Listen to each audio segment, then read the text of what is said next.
Prehistoric opening. Rewritten. The wind screams across the frozen landscape at 40 degrees below zero, hurling ice crystals like nature's own shrapnel. In a cave mouth that will one day overlook the vineyards of southern France, a small group of humans should be dying. They're not. Instead, a burst of laughter echoes off the stone walls. A 6-year-old girl claps her hands in delight as her grandmother's weathered fingers dance before the firelight, casting elaborate shadow creatures across the cave's amber-lit surface. The dancing mammoth transforms into a leaping rabbit, then a soaring eagle, each gesture accompanied by soft, clicking sounds that might be the world's first sound effects. This isn't the desperate struggle for survival your textbooks painted. This is something far more remarkable, the birth of human ingenuity, wrapped in the warmth of family and the glow of the first hearths. While the Ice Age rages outside, inside this cave, our ancestors aren't just surviving the cold. They're creating the foundations of civilization itself, one shadow puppet at a time. The firelit wallmen carefully sort, stone blanks for tomorrow's tool-making. Women stitch waterproof seams with sinew thread, so fine it would impress modern tailor. The aroma of roasting mammoth fat fills the shelter, not the last desperate meal of a dying species, but tonight's feast for a thriving community. This is 25,000 years ago, the last glacial maximum, Earth's most brutal cold snap in human memory. But here's what nobody tells you about the Ice Age. Our ancestors didn't just endure it, they conquered it. While saber-toothed, dead cats froze in their dens and even cold, adapted. Neanderthals is vanished from the earth. Homo sapiens did something extraordinary. We thrived. The numbers are staggering. Imagine ice sheets. 2 m thick, crushing everything from Scandinavia to Scotland's sea levels, plummeting 400 FT annual temperatures in Europe, averaging 15 degrees C. Below today's, the Sahara green and dotted with lakes. The Amazon, a grassland. This wasn't just cold weather. It was an alien planet for 100 years. Ice ages had come and gone, but this one was different. Starting around 33,000 years ago, temperatures didn't just drop, they crashed. The world became a freezer, and the door slammed shut for the next 8,000 years. Scientists call it the last glacial maximum. Our ancestors called it home in caves across Europe and Asia. Archaeologists find the evidence not huddled skeletons of starvation victims, but the remains of complex communities at Dolivesti in the Czech Republic. They uncover ceramic figurines, art created when survival supposedly consumed every waking moment in Russia. They find houses built from hundreds of mammoth bones, arranged with architectural precision that would challenge modern builders. The stereotypical caveman dragging his knuckles through the snow. Pure fiction. These were engineers who created the world's first weatherproof clothing artists, who painted masterpieces by flickering firelight traders who moved precious materials thousands of miles across frozen wastes. They were survivors of an apocalypse that lasted longer than all of recorded human history. And they didn't just survive at Sunungir. In Russia, archaeologists discover an elderly man buried 34 years ago. His grave contains 3,000 mammoth ivory beads, each requiring hours to create his clothing. Reconstructed from the bead, patterns would have taken 2,500 hours to make. This wasn't subsistence, this was sophistication. The Ice Age shaped us, moulded our bodies, our minds, our social structures. Every trait that makes us human, from our creativity to our cooperation, was forged in temperatures that would kill an unprepared modern human. In ours, this is their story, the greatest survival tale never properly told. Welcome to hell. Frozen over. Welcome to humanity's finest hour. Imagine waking up to find your entire world changing. Not over centuries, but in decades. Your grandfather's stories of warm summers suddenly become mythology. The berries your mother gathered last year no longer grow. The reindeer migration routes your people followed for generations vanish as if they never existed. This wasn't science fiction. This was the younger, driest 12. 900 years ago, the world was finally warming. The great ice sheets were retreating. Forests crept north across Europe. Humans spread into new territories, following the warmth like flowers tracking the sun. Then, in perhaps as little as a single human lifetime, winter returned with a vengeance the numbers defy belief. In Greenland, temperatures plummeted 15 degrees C. Not over millennia, over decades. Ice cores show the change happened in 2 stages. An initial drop of 5 degrees C in just a few years, followed by another 10 degrees C. Cooling. Imagine New York City's climate suddenly becoming like northern Alaska's. That's what our ancestors faced. But here's what makes this story extraordinary. We have witnesses in a cave in Syria. Archaeologists found something remarkable. Sediment layers from Abu Huraira tell a story written in ancient pollen, layer by layer. They reveal a paradise transforming into tundra, wild wheat and rye, vanishing trees, disappearing in one human generation. A land of plenty became a frozen and of desert. The villagers' response they invented, agriculture faced with starvation. These desperate humans began cultivating the few wild grasses that survived. The younger, driest didn't just test humanity, it transformed us from wanderers into farmers. Crisis became catalyst scientists. Still debate what triggered this frozen apocalypse. The leading theory sounds like a disaster movie.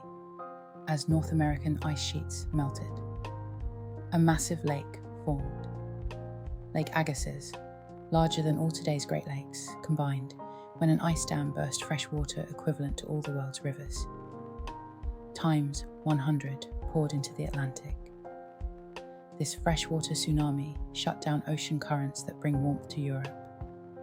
The climate system crashed like a computer hitting a fatal error within years, maybe months. The conveyor belt of heat stopped. The younger Dryas lasted 300 years, to put that in perspective. It's longer than the time between the fall of Rome and the Renaissance. Entire cultures rose and fell within this single cold snap in North America. The Clover culture, those master hunters with their distinctive spear points, vanished. Their sophisticated toolkit found from Alaska to Mexico disappears from the archaeological record like someone erased them 1 century.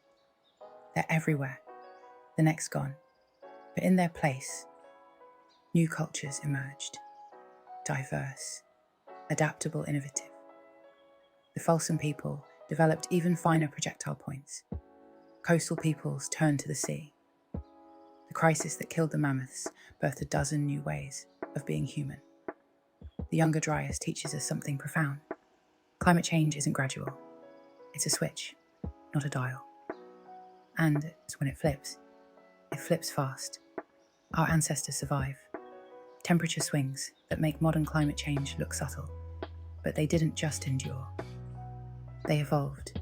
Each crisis forced innovation. Each catastrophe created opportunity. The ice came in a day. But humans, we adapted in a generation. The story was just beginning. Stand where London sprawls today and look up in your mind's eye.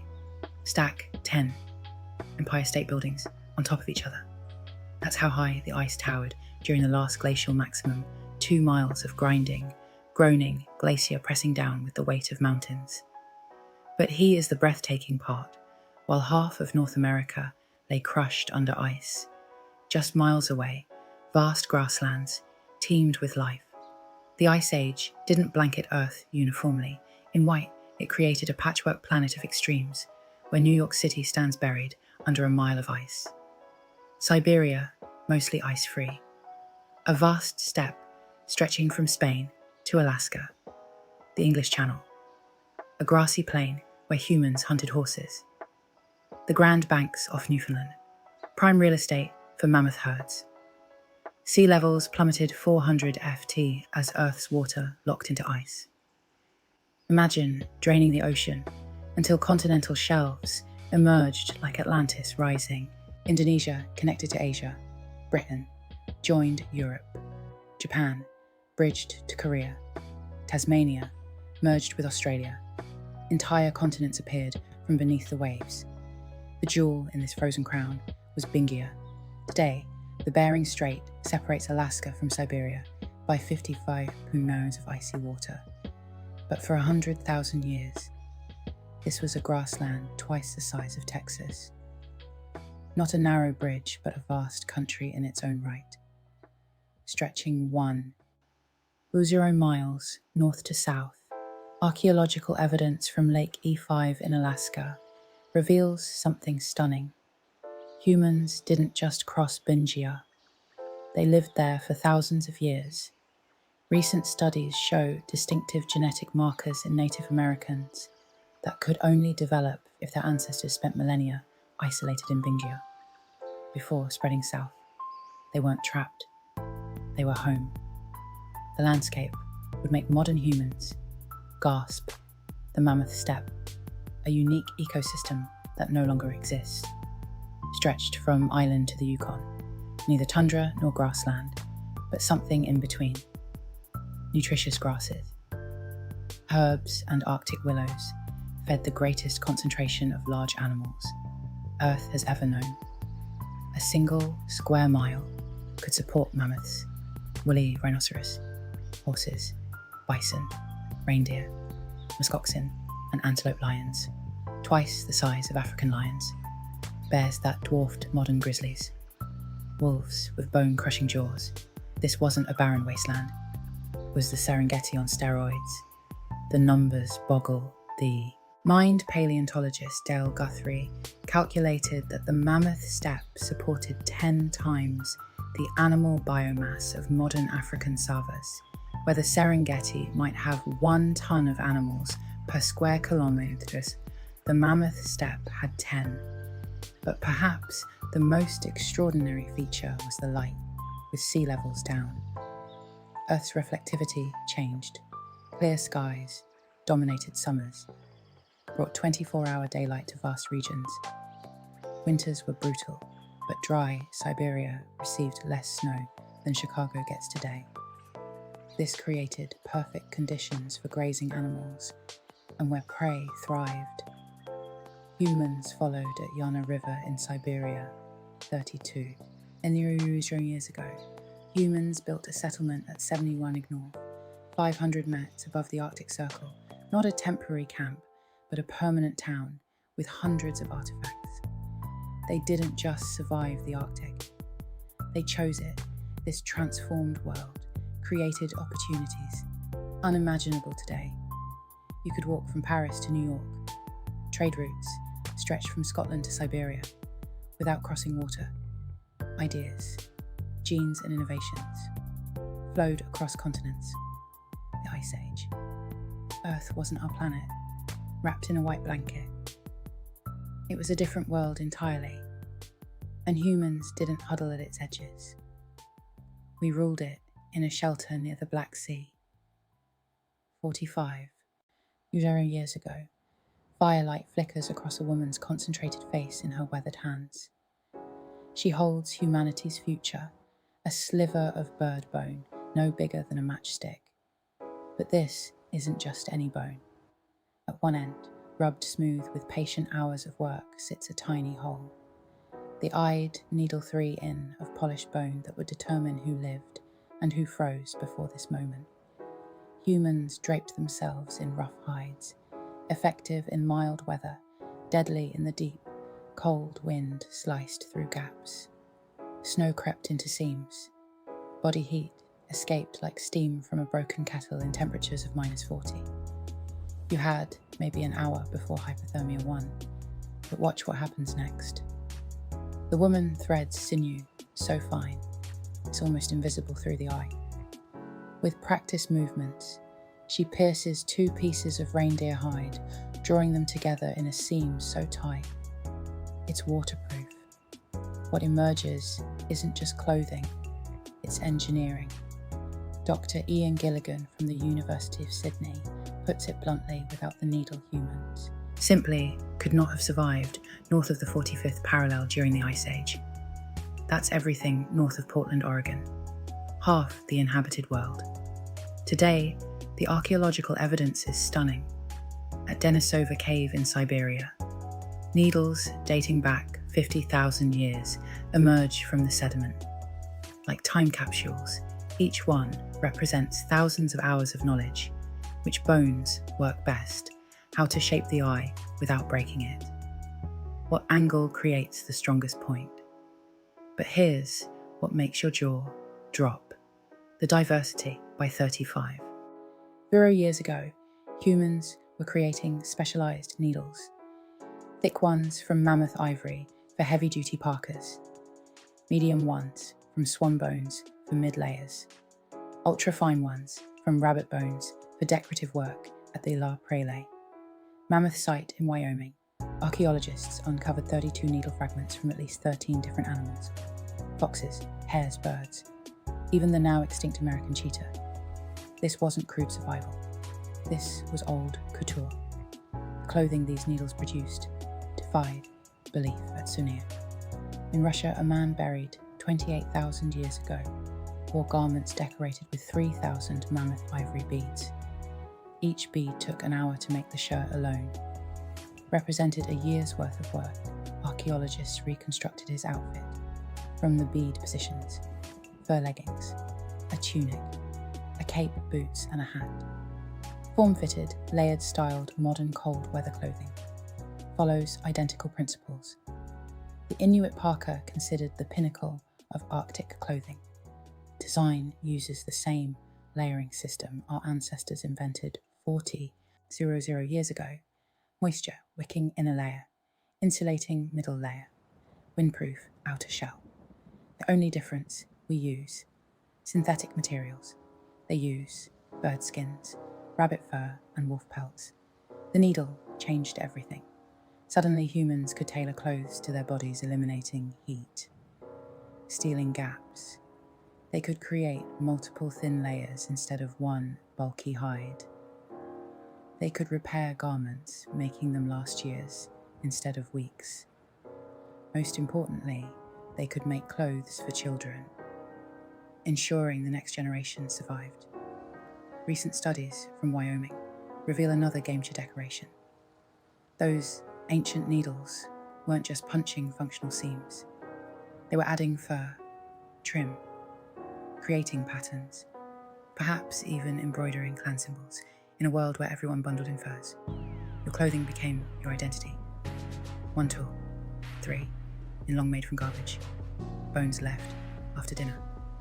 Yet, it opened continents, saved civilizations, and made us who we are. Without it, you wouldn't exist. The needle didn't just save humanity. It made us unstoppable, layer by layer. She dresses for temperatures that would kill in minutes. First, the base layer. Soft bird skins turned inside out. Downy feathers against her skin.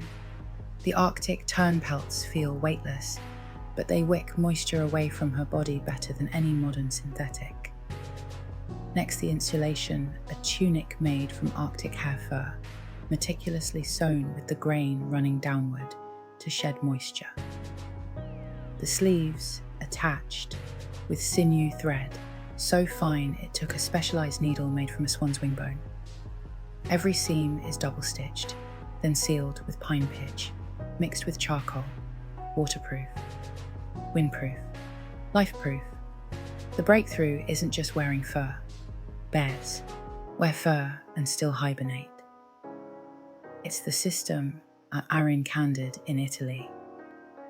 A young man buried 23 years ago tells the story his grave contains over 400 shell ornaments arranged in patterns that reveal his clothing. Archaeologists painstakingly reconstructed his outfit. A cap decorated with hundreds of shells. A cloak with fur fringed leggings with shell garters and moccasins. This wasn't thrown together. This was designed. But here's what changes everything. The specialized functions of different furs. Ice Age humans understood. Insulation at a molecular level. Reindeer. Fur, hollow in heat-trapping form. The primary winter garments. Why each hair contains dead air. Spaces nature's fiberglass insulation. A reindeer. Parka weighs 5 lb, but insulates better than 20 lb of wool for the outer layer. Wolverine fur. Strange choice. Hardly. Wolverine fur is hydrophobic. It repels water. More importantly, it doesn't accumulate frost from breath. A wolf fur, hood rim, would ice up in hours. Wolverine stays frost-free, even at -50. Modern Arctic explorers still haven't found anything better. The revelations keep coming. Archaeologists studying preserved fur from permafrost sites discovered something remarkable. Selective breeding Ice Age. Humans weren't just wearing wild animal pelts. They were choosing animals with specific fur qualities, perhaps even managing herds, to produce better clothing materials. At Kostany in Russia, 25. Old tailoring reaches Kua levels. Ivory needles so fine they rival modern steel decorative fur trim, cut in perfect geometric patterns. Boots with separate soles sewn to uppers, a technique we wouldn't reinvent until medieval times. Children's clothing proves most revealing at multiple sites. Miniature versions of adult garments appear, not rough approximations, but scaled-down replicas with the same attention to detail. A child's. Parka from Siberia used. 30 ground squirrel pelts, each prepared separately, then assembled in a complex pattern that maximized insulation while allowing movement. The mathematics are staggering. A complete winter outfit required 5 reindeer for the main garments, 50 to 100 ground squirrels for underlayers, 2 to 3 wolves for trim, 1 bear for sleeping robes, and countless smaller animals for accessories. One person's clothing represented hundreds of successful hunts. But perhaps the most ingenious innovation was biological. These clothes weren't just worn. They were lived in the innermost layers, developed beneficial bacteria that helped regulate temperature and prevent disease, like a sourdough starter. These garments improved with age, becoming personal microbiomes that protected their wearers. Modern extreme weather clothing costs thousands and uses space-age materials. Ice Age humans achieve better results with stone tools and animal parts. Their clothing didn't just protect it, regulated temperature, managed moisture, prevented infection, and lasted years. They didn't dress for survival, they dressed for success, and in temperatures that would flash, freeze exposed. Flesh, success meant perfection. Every single stitch, the farmer's shovel strikes something hard in the Ukrainian soil, probably another rock. But as he clears away the dark earth, a massive curved object emerges yellowed with age. Bigger than any bone should be a mammoth jaw, locked in place for 15 years. What happens next rewrites prehistory. By 1965, archaeologists excavating at Mezherick uncover not random bones, but architecture. 4 structures built from the remains of at least 149 mammoths. These aren't crude shelters. They're engineered buildings that would challenge modern architects working with conventional materials. The main structure measures 16 ft across its foundation. Mammoth skulls, each weighing 100 lb, carefully interlocked with jawbones. The walls, shoulder blades, and pelvises stacked like giant shingles. Long bones form arcing supports. Tusks driven deep into the ground anchor the entire structure. This is engineering that requires math. Dr. Olga Sofor, who studied these sites for decades, calculated the weight each house used: 20 tons of bone, that's 40 lb of material that had to be collected, transported and precisely placed in a world without wheels, pulleys, or draft animals. But here's what makes archaeologists' minds real. The bones show weathering. These weren't fresh kills. Ancient humans scavenged skeletal remains from natural death sites, sometimes miles away. They selected specific bones for specific purposes: skulls for foundations, scapulars for walls, femurs for rafters. This wasn't desperation. Architecture, this was planned. The construction technique defies belief that the Bernicia builders created interlocking joints between bones, like prehistoric Lincoln logs. Tusks were heated and bent into curves, a technique requiring precise temperature control. Some bones show evidence of drilling and lashing. These builders understood load distribution, wind resistance, and thermal dynamics. Inside, the sophistication continues. Clear activity zones. Emerge sleeping areas lined with Arctic fox fur workspaces near the light storage pits, dug into permafrost at Mizin. Archaeologists found a painted mammoth skull. When struck, it resonates at different pitches. The world's first drum, built into the architecture itself. The burning question: why bones? Wood was scarce on the periglacial steppe, but that's only part of the answer. Bone has properties wood lacks. It's naturally water resistant. Its density provides superior insulation, critical when outside temperatures hit -50. The marrow cavities trap dead air, creating additional insulation.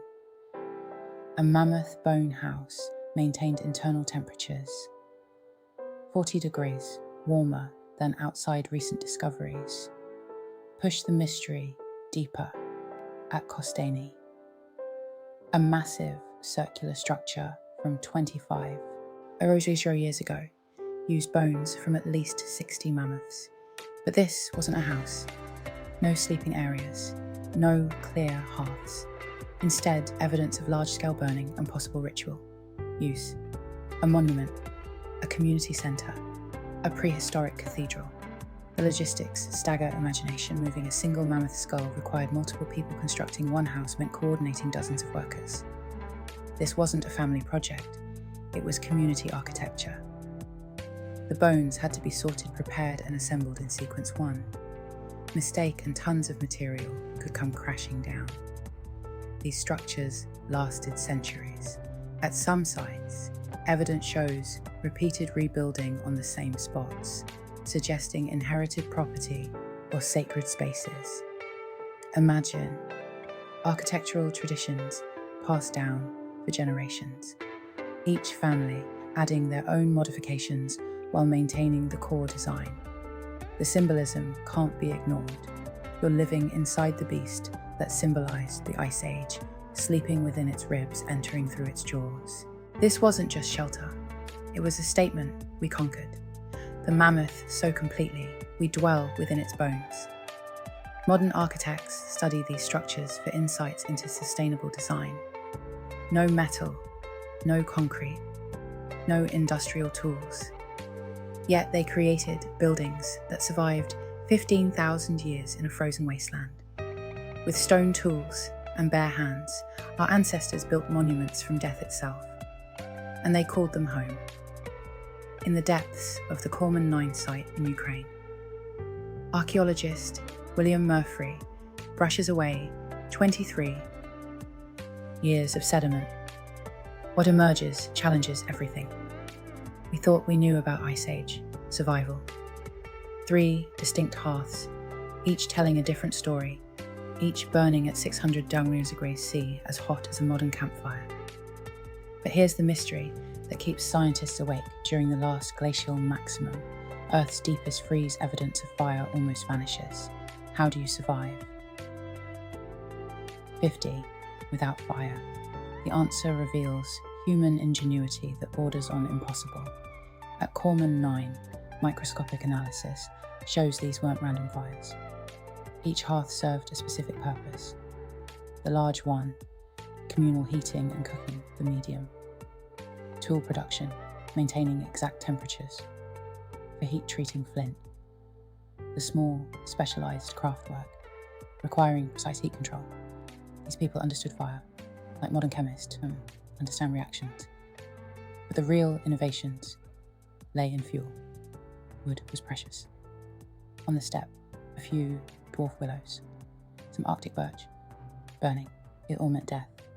So our ancestors innovated bonfires, fat lamps, dung furnaces.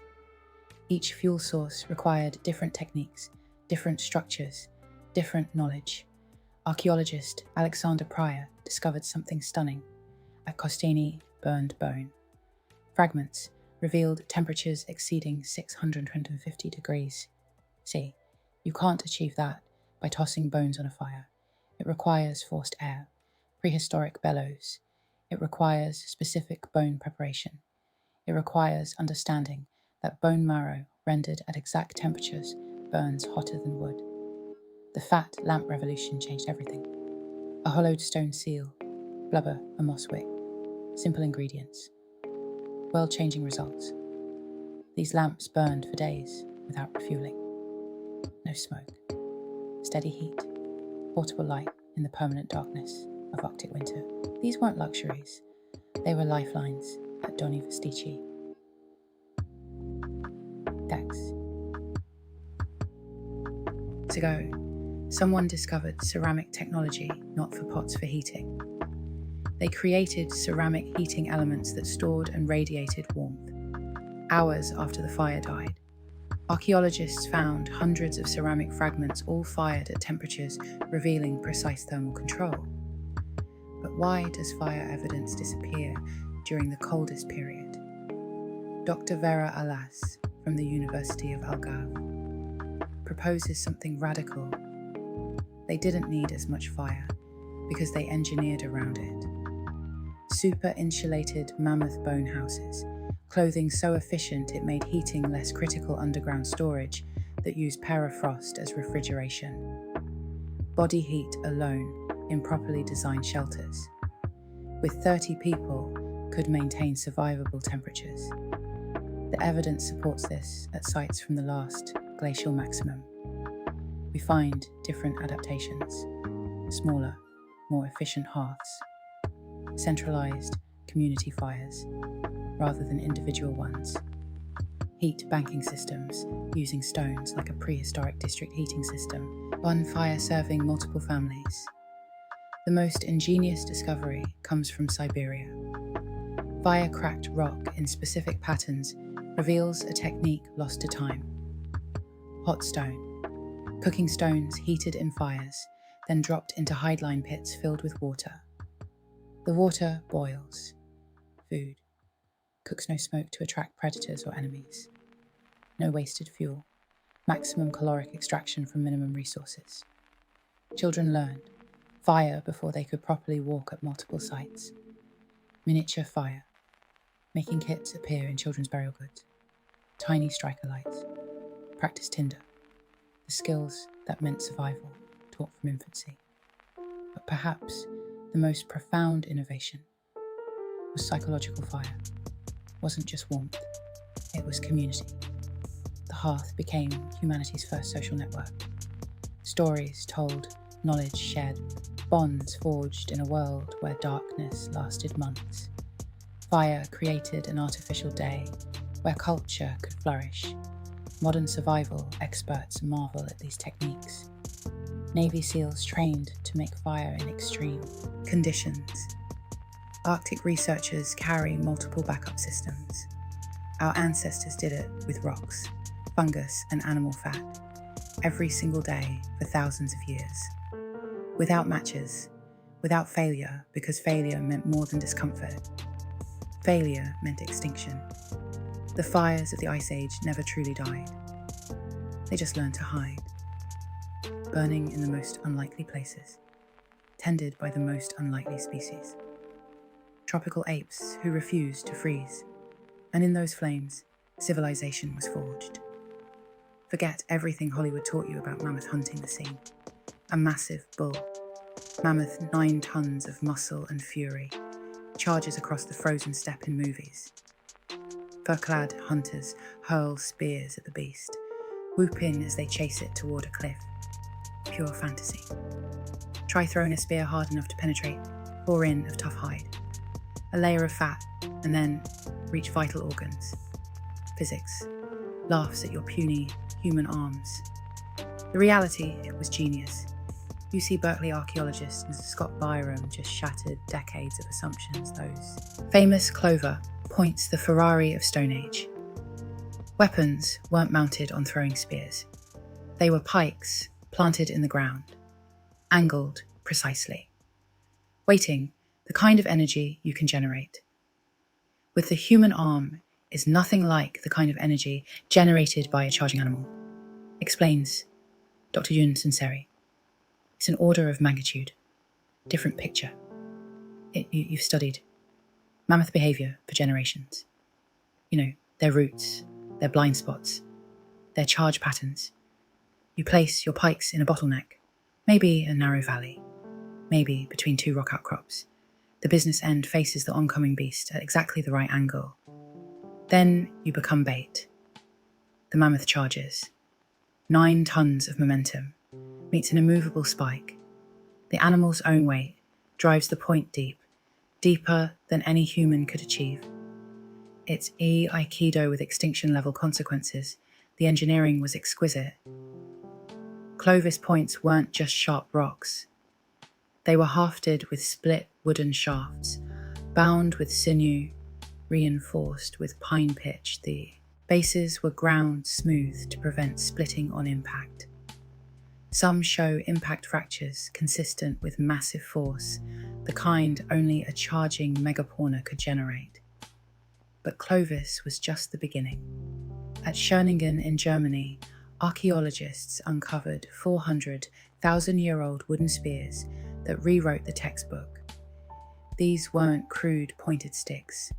They were engineered like modern javelins, thickest and heaviest at the front. Third, for maximum penetration. Tapered for aerodynamics, balanced for throwing Olympic athletes. Tested replicas, the result. Accurate throws exceeding 70 minutes. The innovation cascade never stopped. Spear throwers, the ATL appeared 30,000 years ago.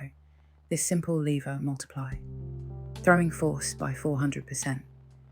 Suddenly hunters could launch projectiles at 150 km/h. Modern tests show these could penetrate elephant hide at 40 ms by 20. Though 0 years ago, the bow appears not the simple bent stick of cartoons, but compound constructions using horn sinew and specially selected wood. African hunters still using traditional bows can put an arrow through a buffalo at 50 paces. Ice Age versions were likely more powerful, but here's what archaeology just revealed. Specialized ammunition, different points for different prey, broad, thin points for reindeer, maximizing bleeding, thick, narrow points for mammoth, designed to break ribs and penetrate deep barbed points for fish, blunt points for birds at La Real in Wyoming.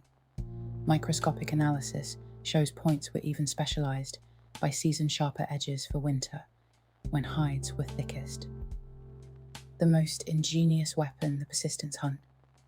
Humans can't outrun prey, but we can outlast them. Our superpower isn't speed, it's endurance. Wolves tire after 20 minutes.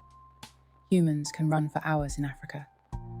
Hunters still pursue antelope until heat exhaustion drops them in the Ice Age fresh snow revealed. Tracks, A wounded animal left blood trails. Human hunters working in relays could pursue for days. Weapons were just tools. The real innovation was psychological Ice Age hunters thought like their prey. They knew reindeer moved into wind, so they hunted downwind. They knew mammoths protected calves, so they created diversions. They knew horses spooked at certain sounds, so they invented noisemakers at Starcar in Britain. 11 years ago, hunters wore deer skull headdresses, not for ritual, for camouflage. Red deer accept other deer approaching closer than obvious humans. Those extra meters meant the difference between success and starvation. Every innovation built on the last hafting led to composite tools. Composite tools enabled specialized functions.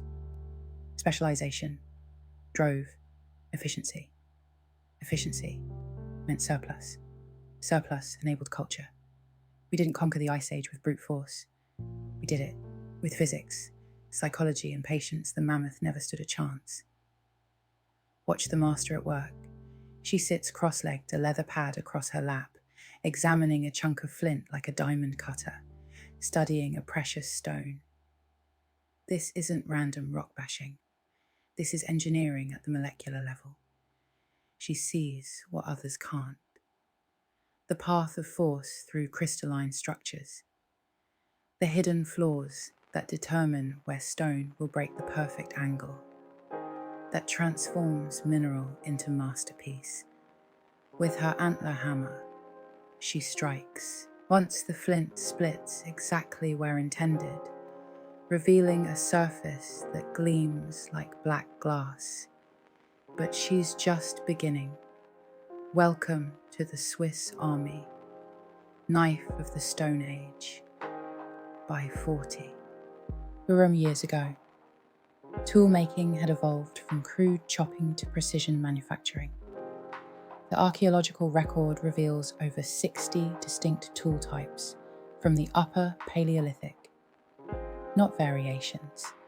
Completely different tools for completely different jobs. It's like finding a hardware store, frozen in time. The revolution started with a breakthrough, blade technology, instead of making one tool from one stone. Ice Age innovators discovered how to create multiple standardized blades from a single core, like peeling identical slices from an apple. One basketball-sized core could yield 50 razor-sharp blades. Each blade then became raw material for specialized tools. The diversity staggers modern archaeologists. Bore-ins for engraving so precise they could carve microscopic lines in ivory end scrapers. For hide preparation, with edges worn smooth from processing thousands of pelts. Backed bladelets, tiny geometrics that formed composite tools. Borers for precision. Drilling. Notch tools for shaft. Straightening. But here's what changes. Everything. A hafting. 35,000 years ago. Someone figured out how to attach stone to wood. Simple concept. World-changing implications. Suddenly, tools had leverage. They had reach. They had replaceability. Break. Your spear point. Pop in a new one, different task, different attachment. The multi-tool was born at Pinsevent in France. Archaeologists uncovered an Ice Age workshop, frozen in time. 15. Over 0 years ago, someone sat here making tools. The debris patterns reveal their technique. Controlled pressure flaking, using ant lines to remove flakes thinner than paper. The precision equals modern surgical instruments. Regional styles emerged like prehistoric patents. Salutrian points from France and Spain. So thin, light passes through them, crafted using heat treatment and pressure, flaking their art. Masquerading as tools, Russian sites yield different innovations. Large, unifacial tools. Perfect for heavy butchering, each region's toolkit adapted to local resources and needs. The real genius lay in composite tools. At Meserish, archaeologists found grooved bones that puzzled them for years. Then someone noticed the grooves. Exactly fit microliths. These were handles holding rows of tiny stone inserts. Prehistoric razors with replaceable blades. When one dulled, pop it out. Slide in fresh. The invention of modular technology. 20. 0 years before modules. Children learned by doing sites yield thousands of practice pieces. Failed attempts at replicating adult tools. The learning curve was steep. Modern experimental archaeologists need months to achieve basic competence. Ice Age.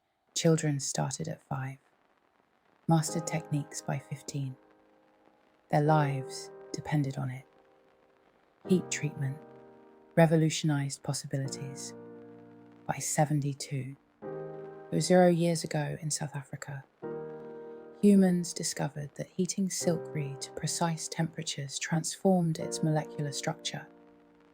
Brittle stone became workable. Difficult materials became cooperative. It's material science that wouldn't be rediscovered until the Industrial Revolution tool caches reveal. Forward thinking at multiple sites. Prepared cores and rough tools lie. Buried, prehistoric. Supply depots. Hunters travelling. Light could stop. Grab. Pre-made tools. Continue the chase. It's logistics management from the police scene. The pinnacle pressure flaking using antler or bone. Craftsmen could remove flakes. Atom thin, the control was absolute. They could create serrated edges with teeth smaller than rice grains. Notches precise enough to hold sinew threads. Points so sharp, they sliced paper after 20. 0 years, but tools were more than function. They were identity French. Magdalenian points differ from German ones. Spanish styles, distinct from Russian, like accents in stone. These differences proclaimed origin in a world of small bands and vast distances. Your tools said who you were. Modern humans struggled to replicate these techniques. With metal tools, our ancestors did it with rocks. Bones and patience. Each strike required understanding of physics. Each tool demanded hours of focused work. Each innovation built on generations of knowledge. They didn't just chip stones. They transformed matter itself, one calculated blow at a time. The toolkit of the Ice Age wasn't primitive. It was precision, incarnate. The mammoth charges, 9 tons of fury, thundering across the frozen steppe in our imagination. Fur-clad hunters scatter as tusks sweep through the air. But step into the archaeological tent at Gruben, Austria, and a different story emerges from 24 Rosezurum-year-old bones.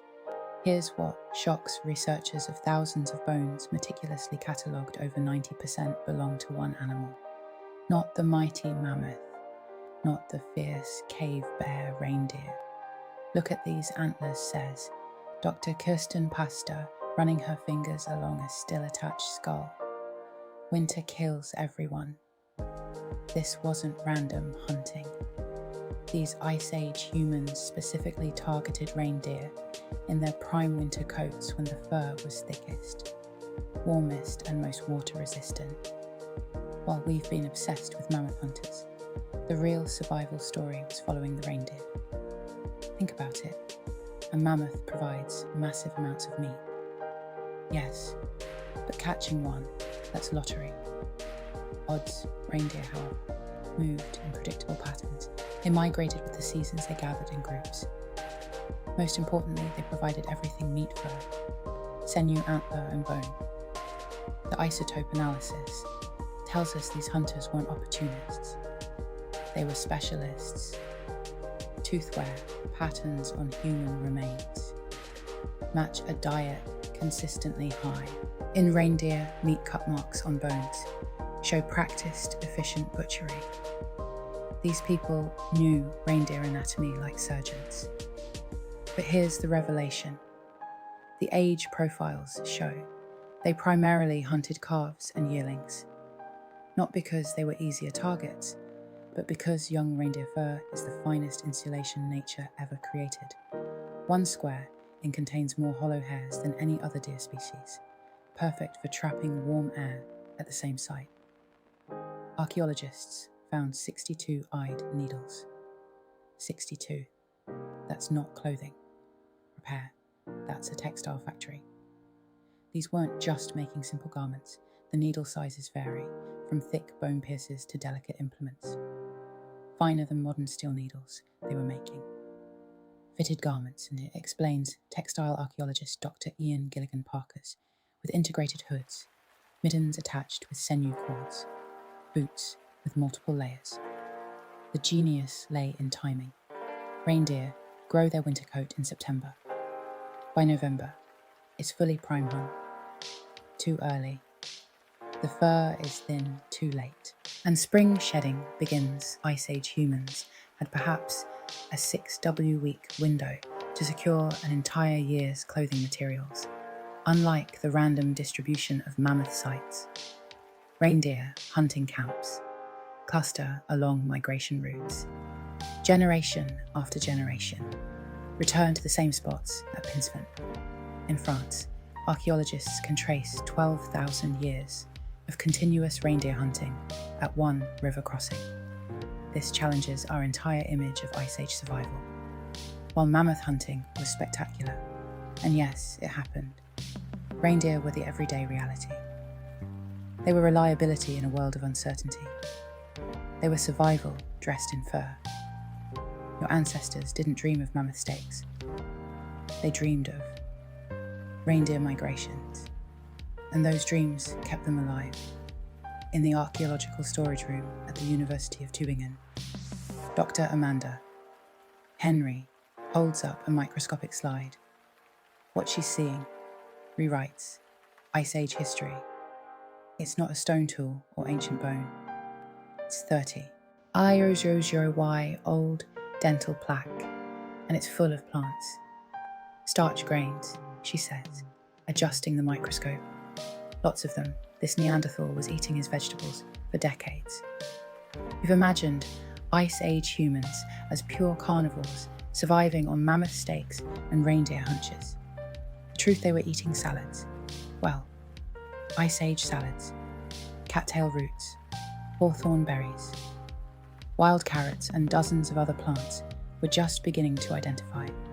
The evidence comes from the most unlikely source: fossilized plaque on ancient teeth. This biological garbage turns out to be a time capsule using new extraction techniques. Researchers can identify plant cells, starch grains, even pollen trapped in prehistoric dental tartar. This changes everything, says Henry. These people had encyclopedic knowledge of plants at Donny Vestanici in the Czech Republic. The evidence is even more dramatic here. 30 years ago, someone built what can only be called a processing facility. Grinding stones, some weighing 50 lb show polish from thousands of hours of use. Microscopic analysis reveals they weren't grinding pigments or minerals. They were processing plants. The wear patterns tell a specific story. Circular motions for seeds back and forth. Grinding for roots. Different stones for different plants. This wasn't casual food preparation. This was systematic processing on an almost industrial scale. But why, the answer lies in human biology. Our brains consume 20% of our calories, twice that of other primates. Meat provides protein and fat, but the brain runs on glucose. And the most efficient source of glucose, starch from plants. Dr. Karen Hardy from the University of Barcelona made another startling discovery. Some of these plant starches show evidence of cooking. They've been gelatinized by heat. This means Ice Age humans weren't just gathering plants. They were transforming them through cooking, making nutrients more available. The timing is significant around 30,000 years ago. As the last glacial maximum approached, a new technology exploded across Europe. Groundstone tools, not for hunting, not for weapons, for plants. It's a technological revolution we've ignored, explains archaeologist Dr. Emanuela Cristiani. Grinding technology appears simultaneously from Spain to Russia that suggests desperate need. Consider what this means as the world grew colder and game became scarcer. Humans didn't just suffer, they innovated. They turned to foods that required processing. Tough roots, hard seeds, fibrous tubers, foods that other predators couldn't access at Shanidar Cave in Iraq. 50-year-old Neanderthal remains tell an even more complex story. The dental calculus contains not just food plants, but medicinal ones. Chamomile and yarrow. These have no nutritional value. They're bitter. They're medicine. The plant knowledge required staggers the imagination. Which roots are edible after processing, which seeds become toxic when old, which berries can be dried for winter, where to dig for tubers under snow. This wasn't casual knowledge. It was survival itself. Here's the uncomfortable truth. Our ancestors' plant knowledge puts us to shame. They knew hundreds of species. Modern hunter-gatherers still do. The Hadza of Tanzania use over 300 plant species. Ice Age Europeans likely knew as many. We've been telling the wrong story. The Ice Age wasn't survived on meat alone. It was survived on botanical knowledge, so deep, so complex, that we're only beginning to understand it. 30. Uruzuru, years later. Your ancestors weren't just hunters, they were botanists. And that knowledge may have been the difference between extinction and survival. The cave entrance is 120 ft underwater, now accessible only to divers, but 20 Uruzuru years ago. Henri Costs would have walked into this chamber near Marseille, on the walls, something unprecedented in Ice Age. Art seals, fish and what appears to be a jellyfish. Our ancestors had discovered the sea for most of human evolution. The ocean was a barrier, not a resource. Fishing requires specialized tools, knowledge of tides, understanding of seasonal spawns. It's complicated, dangerous. But as the last glacial maximum locked fresh water in ice, coastal resources became lifelines at the Quadaya in Spain. The evidence is undeniable, layer after layer of shells, fish bones and seal remains. But look closer. These aren't random collections. The fish vertebrae tell a story. 80% are from spring spawning species. These people understood. Seasonal fish runs. Dr. Miguel Cortez. Sanchez holds up a bone that makes archaeologists' hearts race. A curved fish hook. 16. 0 years old, carved from deer bone. It's not crude. The barb is carefully angled. The shank shows where from line attachment. This is sophisticated technology, but hooks are just the beginning. He explains, we found gorges, straight, bone pins that fish swallow, toggle harpoons, net weights. These people had a whole fishing toolkit. The net weights change everything.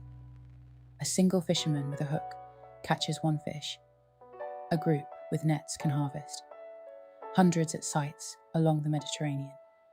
Stone weights appear in standard sizes, suggesting standardized nets. This isn't subsistence, it's industry. Here's what's revolutionary. Isotope analysis of human bones. From coastal sites shows marine proteins making up 50% of the diet, not occasionally consistently for generations. These weren't land hunters who occasionally ate fish. They were maritime specialists. The Japanese islands tell an even more dramatic story at sites like Natsushima 9. 0 years ago, tuna bones appear.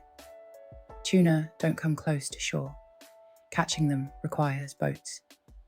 Deep water knowledge and incredible skill. Ice Age humans had become seafarers, but the most stunning evidence comes from the Channel Islands of California. At Daisy Cave, John Aronson's team found something that shouldn't exist. 1300Y, old shellfish hooks the islands were never connected to the mainland. People had to boat there. This wasn't accidental drift. Aronson emphasizes they brought tools, established camps, and exploited marine resources. They were maritime people. The nutritional implications stagger. Fish provide omega-3 fatty acids, crucial for brain development. Shellfish offer minerals, scarce in terrestrial foods. Seaweed, yes, they ate it. Provides iodine essential for thyroid function. The ocean wasn't just food, it was a pharmacy. Consider the knowledge required.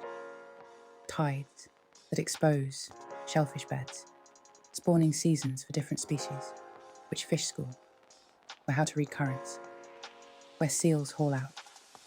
This isn't learned overnight. It's generational knowledge at Pinnacle Point in South Africa. The story goes back even further. Guy 4. Over years ago, humans were systematically harvesting shellfish. The behaviour appears during a glacial period when inland resources crashed. The ocean saved them. The technology evolved rapidly from simple shells with natural edges to crafted hooks, from hand gathering to nets from shore foraging to deep water hunting. Each innovation opened new ecological niches. But perhaps most remarkably, coastal sites show less seasonal stress than inland ones. Isotope analysis reveals steadier nutrition year-round, while inland hunters faced feast or famine cycles. Coastal peoples had the ocean's buffet. The dive at Costco Cave revealed one final detail. Among the painted fish is a great auk, a flightless seabird. Extinct for centuries, the artist painted from life-capturing details. Only direct observation could provide. Ice Age. Humans didn't just discover the sea. They mastered it. And in mastering it, they found a resource that would sustain humanity through the harshest conditions Earth could offer. Your ancestors weren't just hunters and gatherers. They were fishermen. And that third revolution may have been the most important of all the footprints in Wanderer Lakes, Australia. Tell a 20-year-old story. A group walking together. Adults, teenagers, children. One set of prints shows someone running, probably chasing prey. Another walks with a limp, helped by someone beside them. This wasn't just a hunting party. This was a family, in a world where temperatures could kill in hours, where predators hunted in packs, where a broken ankle meant death. Humans discovered the ultimate survival technology. Each other. The basic unit wasn't the individual. Explains anthropologist Dr. Paulie Wisner. It was the band. 25 to 30, people bound by kinship and trust. Lose your band. Lose your life. Modern hunter-gatherers give us windows into this world. The Uhoni of the Kalahari still live in bands remarkably similar to our Ice Age ancestors. No chiefs, no formal leaders, decisions through discussion, power through persuasion. Not force, but how does a group function without hierarchy?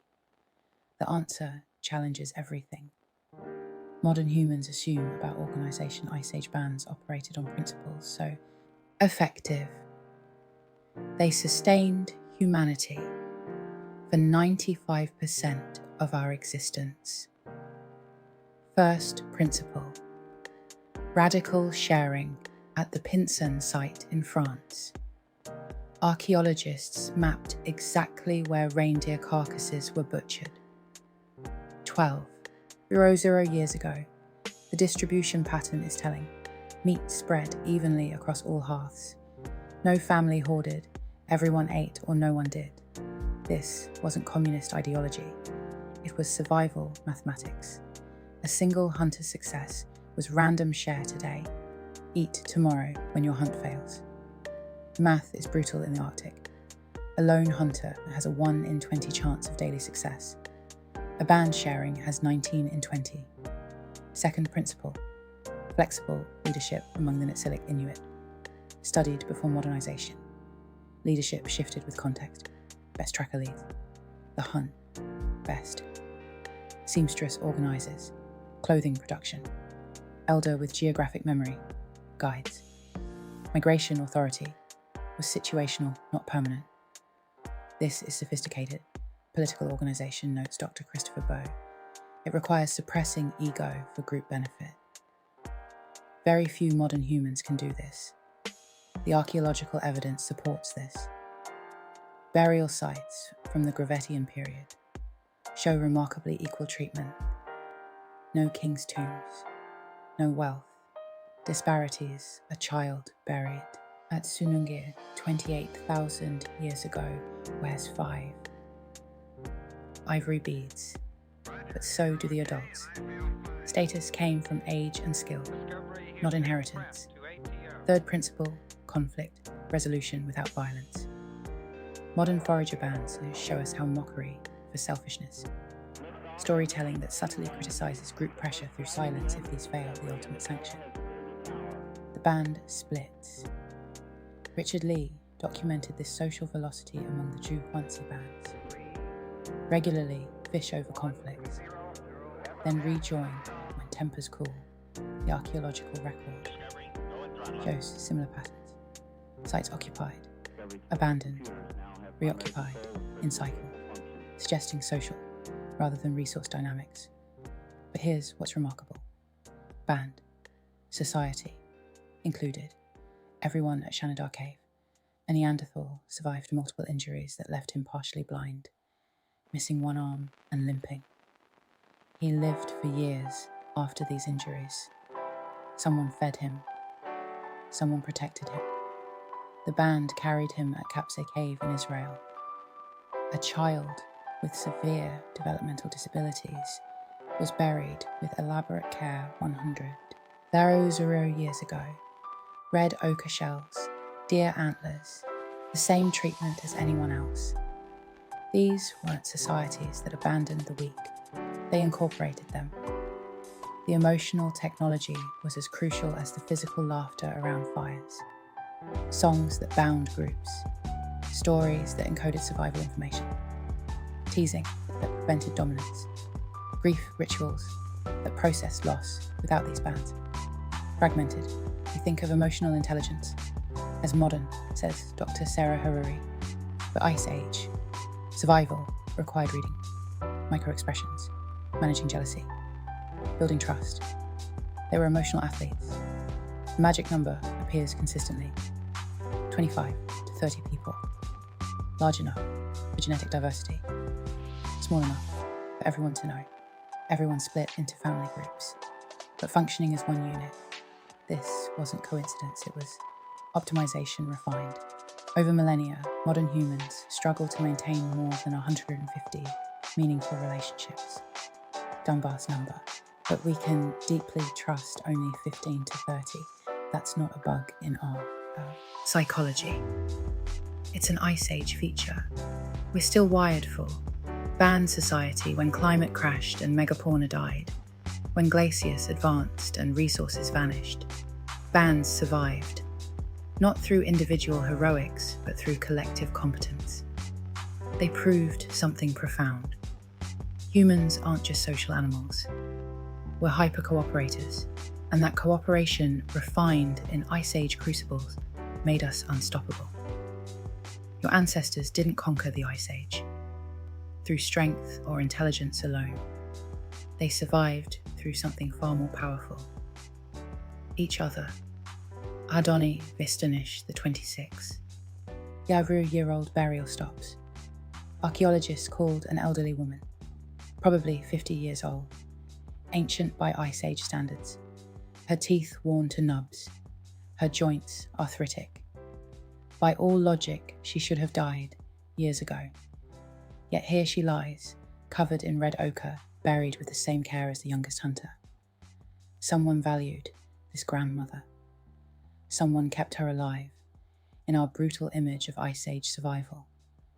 The elderly seem like burdens, too slow to hunt, too weak to travel, extra mouths when every calorie counts.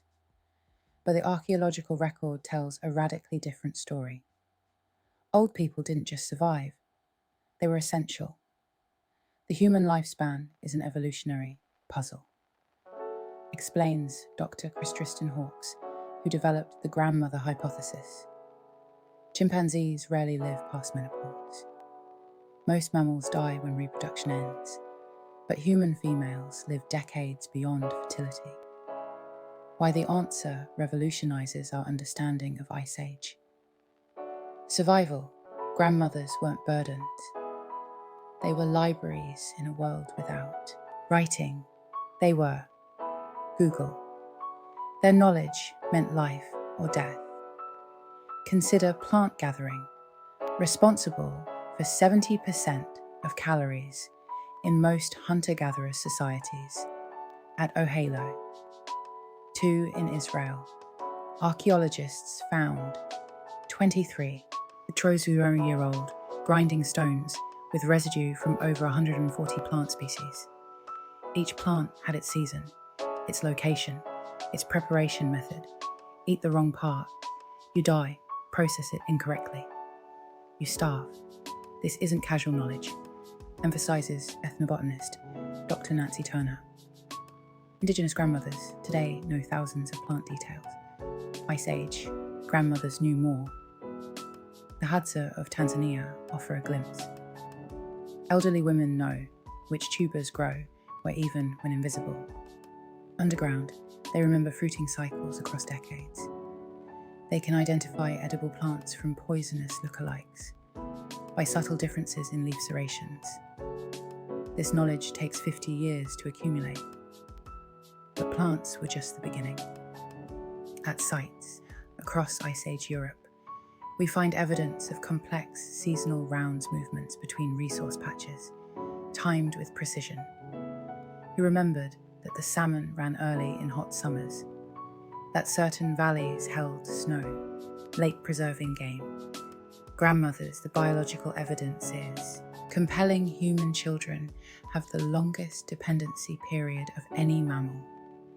They can't feed themselves effectively until adolescence. Someone must provision them mothers. They're often pregnant or nursing fathers. They're hunting who fills the gap. Grandmothers' studies of modern hunter-gatherers prove this. Hadza. Children with living grandmothers are 50% more likely to survive. To adulthood, they're better nourished. They learn faster. Grandmother effect is measurable, dramatic and universal at Sunhir in Russia. Genetic analysis of 34 300-year-old burials revealed something unexpected. The elderly woman buried there wasn't related to the children nearby. She was caring for children who weren't her biological grandchildren. A low parenting cooperative. Child rearing extended beyond genetic lines. This is uniquely human notes. Dr. Sarah Haruri. No other primate does. This Ice Age survival required networks of care beyond the nuclear family. The knowledge transfer was staggering. Medicine comes from grandmothers at El Cedron in Spain. Neanderthal dental calculus contains compounds from medicinal plants. Chamomile for inflammation. Popular bark containing aspirin precursors. This pharmaceutical knowledge was transmitted across generations. Craft knowledge too. The oldest eyed needles cluster at sites with multiple generations. Present Venus figurines. Those mysterious female sculptures often depict elderly women. Were they, honouring the knowledge, keepers, the teachers of essential skills? Here's what changes everything. Modelling. Ancestral populations shows that groups with post-reproductive females had massive advantages. They could support more children, transmit more cultural knowledge, survive resource crashes. Grandmothers weren't just helpful, they were evolutionary drivers. The emotional technology matters too. Grandmothers in forager societies are the conflict resolvers, the matchmakers, the storytellers who encode survival information in memorable narratives. They're the social glue. When bands threatened to fragment at Shanidar Cave, the famous flower burial might tell this story. The elderly individual was buried with medicinal plants, a healer, a knowledge keeper, someone valued not for strength, but for wisdom. The math then is inescapable. Ice Age bands that supported elderly women had more surviving grandchildren. Those grandchildren carried genes for longevity. The cycle reinforced itself. Grandmothers created the conditions for their own evolution. This challenges our youth, obsessed cultures, assumptions in the harshest conditions. Humans ever faced age wasn't weakness. It was wealth, not physical wealth, but something more valuable. Knowledge that meant survival. Your existence proves this. You're here because Ice Age bands valued their grandmothers, because someone 30,000 years ago decided that keeping an arthritic elder alive was worth the calories. That decision echoes through time. The Ice Age wasn't survived by the young and strong alone. It was survived by communities wise enough to value experience over strength, knowledge over youth, wisdom over vigour. Grandmothers didn't just help our ancestors survive the Ice Age. They may have been the reason we survived. At all the beads, tell a love story. 30. 0 years old. Found at Donivistones, they're made from shells that travelled 500 kilometres from the Mediterranean. But here's the puzzle. Identical beads appear at sites hundreds of kilometres apart. These weren't trade goods, they were engagement rings, Ice Age style, in a world of tiny bands, scattered across frozen continents. Finding a mate outside. Your family group wasn't just preferable, it was mandatory. The genetic math is unforgiving.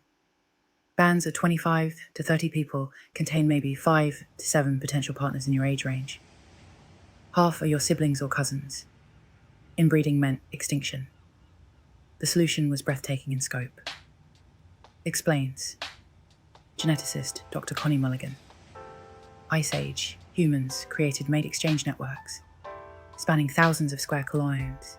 These weren't random hookups. They were diplomatic missions. The evidence comes from multiple sources. Strontium isotope analysis of teeth reveals where people grew up versus where they died. At Sunghair in Russia, young adults show isotope signatures from regions 200 kilometers away. They moved for marriage, but how did isolated bands even know each other existed? The answer lies in aggregation. Sites, locations where multiple bands gathered seasonally. Pins, event in France, shows evidence of such gatherings during reindeer migrations. The site hosted not 30 people, but 300. It was speed dating, Ice Age edition jokes, archaeologist Dr. Meg Coney. But with life or death stakes, the material evidence is striking. Jewelry styles, specific bead types, pendant designs, decoration patterns spread along predictable routes, not randomly like trade goods, but in clusters suggesting marriage networks. A woman buried at Pavlov Hills wears beads, matching styles from sites 400 kilometers away. She likely brought them from her birth. Personal ornaments served as identity markers. Shell types indicated coastal origins. Amber meant Baltic connections. Specific tooth pendants showed group affiliation in a world without Facebook jewelry was your profile. The logistics stagger modern minds. Young adults walking hundreds of kilometers through glaciated landscapes to find partners. but ethnographic evidence from recent hunter-gatherers shows similar patterns. Australian Aboriginal groups maintained marriage networks across continental scales. These weren't one-way trips. Genetic evidence shows bidirectional movement suggesting complex alliance systems. A woman might move to her husband's band, but her brothers would seek wives from other groups, creating web-like connections across the landscape at Kasarak in Lebanon 40. Though 0 years old, archaeologists found what might be history's first love token, a fox tooth pendant with microscopic residue of red pigment worn against skin, transferred to a beloved we'll never know. But someone cared enough to carry it from Europe to the Levant. These objects had biographies, explains Dr. Clive Gamble. They moved with people, accumulated memory, symbolized relationships. Social negotiations were complex. Which band gave? More partners? How were alliances balanced? What happened when partnerships failed? Modern foragers show elaborate protocols, gift exchanges, multi-year negotiations, ritual fights that established hierarchy without bloodshed, language barriers. Probably minimal linguistic analysis suggests Ice Age Europe had far fewer languages than today. Marriage networks would have standardized communication across regions. Love requires conversation. The genetic evidence is unequivocal. Ice Age humans maintained remarkable genetic diversity, despite small populations. No signs of systematic inbreeding. Mitochondrial DNA shows female movement patterns. The chromosome data reveals male migrations. Both sexes travelled for love, but perhaps most remarkably, these networks survived catastrophes during the last glacial maximum when populations crashed and bands scattered. Marriage networks endured, ornament styles continued spreading, genetic diversity maintained, love found a way at El Miron Cave in Spain. Red Lady tells one such story, buried 19. 0 years ago, she wore ornaments from multiple regions. Isotope analysis shows she grew up elsewhere. Someone loved her enough to carry her body to a special place, cover her in precious ochre, surround her with flowers. These networks did more than prevent inbreeding. They spread innovations, new tool techniques, hunting strategies, survival knowledge. They created safety nets. If your band's territory failed, marriage ties meant refuge elsewhere. They built peace. It's hard to fight your in-laws. We think of romance as modern reflex, Dr. Penny Spickens, but Ice Age humans loved, courted negotiated marriages, suffered heartbreak. Their emotional lives were as complex as ours. The beads at Doni Vestinici contained DNA traces. Multiple individuals handled them. Gifts passed between lovers. Family heirlooms carried to new homes.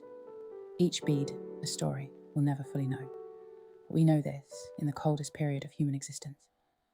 When survival seemed impossible, love wasn't a luxury. It was a technology. The drive to find partners beyond your birth group created networks that spanned continents. These networks carried more than genes. They carried knowledge, innovation, and hope. Your ancestors didn't just survive the Ice Age through tools and fire. They survived through connections that transcended distance, danger, and even death. They survived through love. And 30,000 years later, those ancient networks echo in every marriage that crosses boundaries, every relationship that bridges differences, every love that connects distant worlds. Picture this. You're standing on a vast grassland that stretches beyond the horizon. To the west, Siberia. To the east, Alaska. But you're not on either continent. You're standing on a ghost land that no longer exists. Welcome to Bingia, the lost world that connected Asia to America for 5,000 years. This wasn't just a bridge. People crossed. It was home.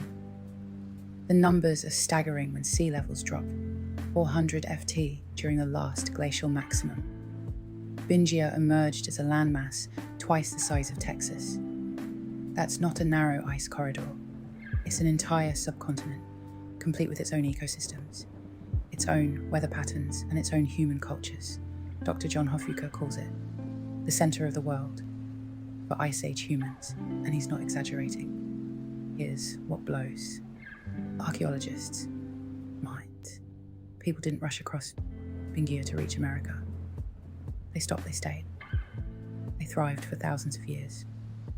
Humans lived on this land bridge, developing their own distinct culture. The genetic evidence is crystal clear. A population bottleneck shows humans were isolated here between 25,000 and 20. We were 0 years ago. But what was life like on Bingia? Forget the image of a frozen wasteland. Fossil evidence reveals a mammoth steppe, vast grasslands dotted with Arctic willows and grasses supporting huge herds of mammoth bison, horses, and reindeer. The landscape looked more like modern Mongolia than the Arctic Ocean that covers it today. These Bingians weren't struggling to survive. They were adapting, innovating, and waiting. Waiting for what? For the ice sheets blocking their path to melt. You see, even when the land bridge existed, two massive ice sheets, the Laurentide and Cordillera, blocked the route south into the Americas. Bingia became a refuge, a waiting room at the gates of a new world. The people developed technologies perfectly suited to this unique environment. Specialized hunting tools, improved cold weather clothing, and possibly even new social structures. Then, around 500 years ago, something changed. The ice began to retreat. Coastal routes, opened river valleys became passable. The descendants of those patient Bingians began moving south, carrying with them technologies and knowledge accumulated over millennia. Within just 2,000 years, humans had spread from Alaska to the tip of South America, one of the fastest colonizations in human history. But it wasn't random wandering. These were the descendants of people who had spent 5,000 years perfecting survival in Earth's harshest environments today. Bingia lies beneath the Bering and Chukchi seas, but its legacy lives on in the DNA of every indigenous American in archaeological sites from Montana to Chile. And in the profound truth it teaches us sometimes, the greatest journeys require the patience to stop and wait. The bridge at the end of the world wasn't just a pathway. It was a crucible that forged the Americans in the frozen darkness of an Arctic winter. 8 years ago, a team of dogs pulls a loaded sled across the ice. Their cargo, volcanic glass from a Russian lake destined for a trading post, Tolhuitai, 1,000 kilometers away. This wasn't survival. This was commerce. Welcome to history's first superhighway. The discovery stunned archaeologists at Yukov Island deep in the Arctic Ocean. They found obsidian tools. Sophisticated chemical analysis revealed their origin. Lake Kurnow in Chukotka, Russia. The straight line distance, 1,500 kilometers, the actual route at least 2,000 kilometers of frozen rivers, tundra, and sea ice. Dr. Yaroslav Kuzmin, who led the research, couldn't hide his amazement. This is not just long range, but ultra long range transport of raw materials. Think about that distance. It's like traveling from London to Istanbul on foot in the Arctic during the Ice Age. But here's what makes this discovery revolutionary. The obsidian wasn't carried by the people who mined it. Analysis shows a sophisticated exchange network with relay points every 700 kilometers. This wasn't desperate wandering. It was organized trade, complete with middlemen and established roads. Key technology dogs at Jokov Island. Archaeologists found the remains of sled dogs, some of the earliest evidence of dog domestication for transportation. These weren't pets or hunting companions. These were engines of commerce, capable of pulling loads no human could manage across distances that would kill a walking man. Vladimir Pitulko, who excavated Zhukov, paints a vivid picture in March and April, when snow is still solid and days are getting longer. Dog sled teams would have connected settlements across thousands of kilometers. But why? Obsidian. Why risk everything for volcanic glass? The answer lies in the blades. Obsidian fractures into edges sharper than surgical steel, literally sharper than modern scalpels. In a world without metal, obsidian was the ultimate cutting tool. It was the uranium of the Stone Age, a strategic resource worth travelling. Thousands of kilometers to obtain the trade network reveal something profound about Ice Age humans. These weren't isolated bands, barely surviving. They were connected communities, sharing information, resources and innovations across continental distances. When someone at Lake Cro-Magnon developed a new napping technique, people in the Arctic learned about it. When climate changed in Siberia, news traveled to Alaska. This ancient obsidian road operated 4 times longer ago than the famous Silk Road. It connected the Pacific to the Arctic Ocean, creating what researchers call trade hubs, prehistoric shopping centers, where furs, amber shells, and tools changed hands. Most remarkably, this network survived the younger, those that brutal, cold, snap, 900 years ago. While other cultures collapsed, the Arctic traders adapted and persisted. Their dog sleds kept running, their obsidian kept flowing, and their connections held firm. Today, climate change threatens to reveal more of these ancient roots as permafrost melts. Each discovery adds another line to an emerging map of Ice Age globalization. A world where distance meant nothing to people. With dogs, determination, and volcanic glass. To trade, the ice sheets advanced like frozen tsunamis, crushing everything in their path. Mile-high glaciers, bulldozed forests, filled valleys, and turned verdant lands into sterile ice. But life is stubborn in scattered pockets across Europe. Small bands of humans found something miraculous. Ice-free islands in a frozen sea. These refugia didn't just save our species. They shaped who we became. Dr. Clive Finlay's studying Gibraltar's caves made a startling discovery. While northern Europe lay buried under ice, the southern tip of Iberia bloomed with life. It was like a Mediterranean Garden of Eden. He explains, when everywhere else was frozen hell. The evidence is written in DNA. Modern Europeans carry genetic signatures that trace back to 3 main refugia: Iberia, Spain and Portugal, the Italian peninsula, and the Balkans. Each refuge developed its own genetic fingerprint, its own cultural innovations, its own survival strategies. But these weren't resort destinations. Imagine 30 or 0 people. The entire human population of Europe squeezed into a few scattered pockets. That's the genetic bottleneck revealed by our DNA. Humanity in Europe came terrifyingly close to extinction.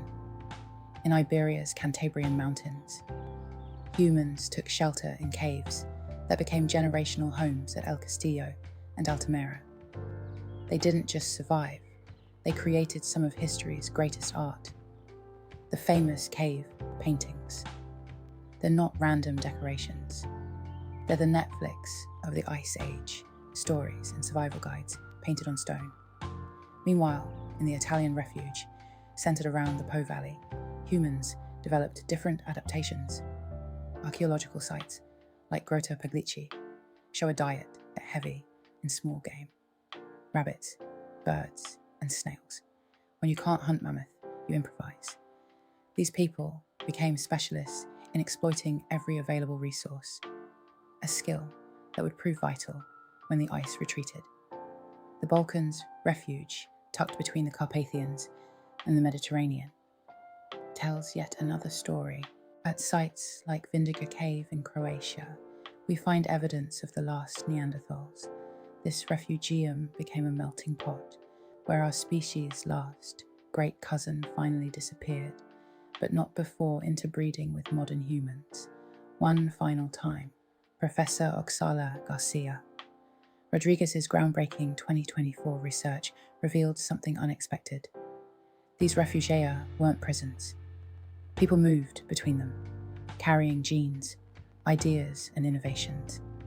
Maritime technology advanced dramatically as coastal routes became lifelines between isolated populations when the ice finally began retreating as 19s grew 0 years ago. Something remarkable happened. Like compressed springs suddenly released populations, exploded out of their refugia. Iberians moved north. Italians spread west. Balkan peoples pushed east. Each group carried unique genetic markers and cultural innovations developed during their isolation. The refugia created Europe's diversity languages, technologies, and genetic variations that define modern Europeans. All trace back to these Ice Age sanctuaries. The Basque language, Europe's oldest, likely survived in the Iberian refugium. The artistic traditions that flowered in the Renaissance. They echo techniques developed in Italian refuge caves today. As we face our own climate crisis, the refugia offer a lesson. Survival isn't just about enduring, it's about adapting, innovating, and maintaining connections. Even in the darkest times, our ancestors didn't just hide in refugia, they used them as laboratories for human innovation.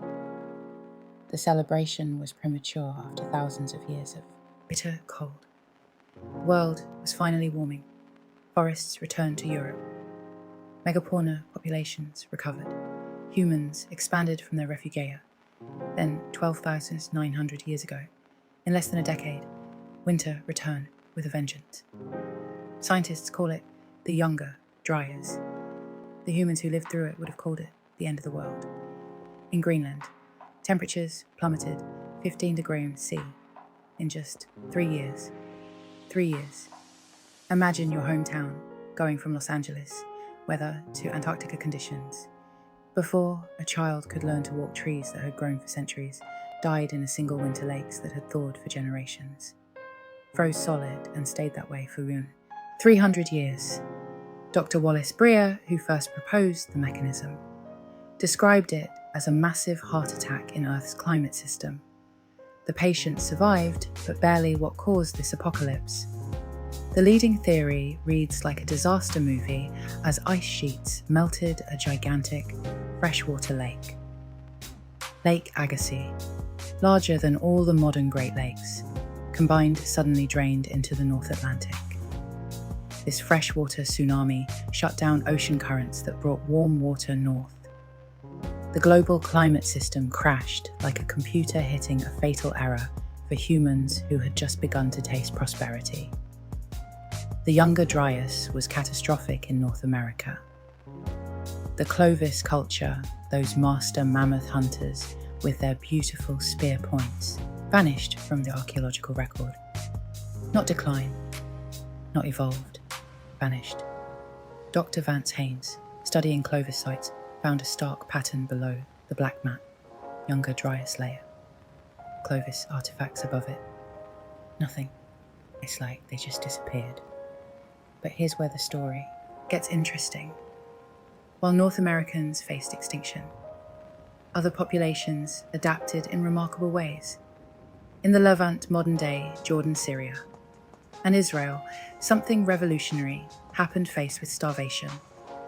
As wild grains became scarce, someone had a desperate idea. What if we plant these seeds ourselves? The Natufian culture pressed against extinction, invented agriculture at Abu Huraira in Syria. Archaeologist Gordon Hillman found evidence of this transition, written in teeth and seeds below the younger Deuce layer. Diverse wild plants, healthy teeth above it, cultivated rye, worn teeth from grinding grain, the birth of farming. This wasn't a gentle transition. Skeletal evidence shows malnutrition, violence, and population stress. Average height, dropped teeth, showed signs of repetitive strain from grinding grain. But they survived in Europe.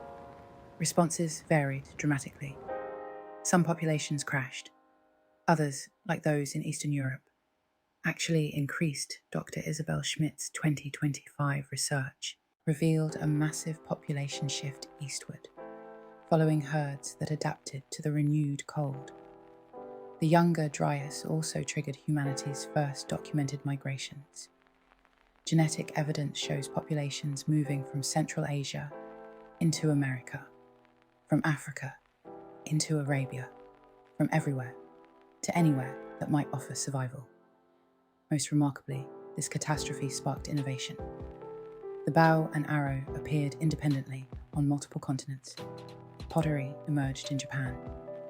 Food storage techniques advanced dramatically faced with extinction. Humans didn't just adapt, they revolutionized their entire way of life. When the Younger Dryas ended as abruptly as it began, temperatures rising 10 degrees C in perhaps 50 years, humans emerged, transformed. The descendants of Ice Age hunters had become farmers, potters, and architects. The foundation of civilization had been laid by catastrophe. The Younger Dryas teaches us that climate change isn't gradual. It's punctuated by moments of shocking transformation. Our ancestors survived by becoming something entirely new. Stand in any natural history museum and gaze up at the skeleton of a mammoth. Look at those massive tusks, that enormous skull. Now imagine this in just 2,000 years. These giants vanished from Earth along with giant ground sloths, saber-toothed, fed cats, dire wolves, and dozens of other megapora. The question that has haunted scientists for decades is simple: who killed them? The answer is anything but Professor Paul Martin fired the first shot in this scientific war with his Blitzkrieg hypothesis. Humans arrived, megafauna died, case closed. It's like following a trail of blood. He argued, wherever humans showed up, extinctions followed within centuries. The evidence seemed damning in Australia. Megapora disappeared 46,000 years ago, right after humans arrived in the Americas. The extinction pulse hit 13,000 years ago, suspiciously close to human colonization in Madagascar. It happened just 2,000 years ago, again right after human arrival. But Dr. Russell Graham saw it differently. Look at the climate data. He insisted the Younger Dryas brought wild temperature swings. The mammoth's favourite plants disappeared. Their habitat fragmented into isolated patches. Humans didn't kill them. Climate change did. Then came the twist in 2021. Breakthrough research by Dr. Matt Alanto analysed ancient DNA from hundreds of mammoth remains. The results, both camps were right and wrong. Here's what really happened. Climate change wounded the megapora, fragmenting their populations into vulnerable pockets. Then humans delivered the killing blow.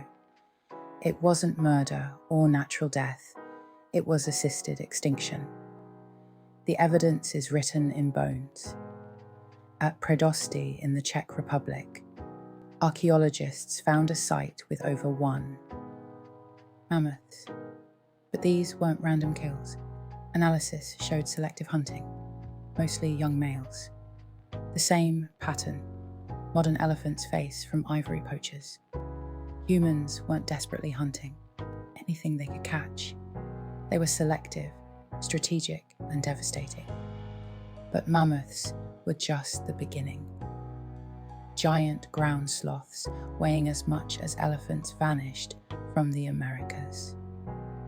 In one cave in Brazil, researchers found sloth bones with cut marks dated to 600 years ago, some of the last of their kind. Butchered by human hands, the saber-toothed cat's story is even more poignant. These apex predators had survived dozens of ice ages, but isotope analysis of their bones shows their final centuries were desperate. Their prey, mammoth calves, bison horses were disappearing in their final years. Some saber-tooths were eating each other. Cannibalism born of starvation. Dr. Jacqueline Gill studies ancient dung fungus.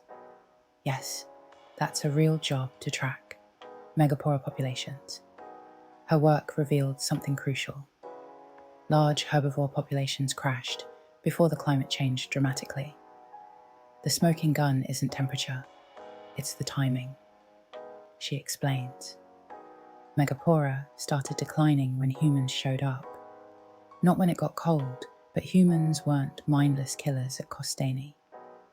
In Russia, archaeologists found mammoth bone houses with storage pits full of frozen meat. These hunters were thinking long-term, preserving resources. The tragedy wasn't greed.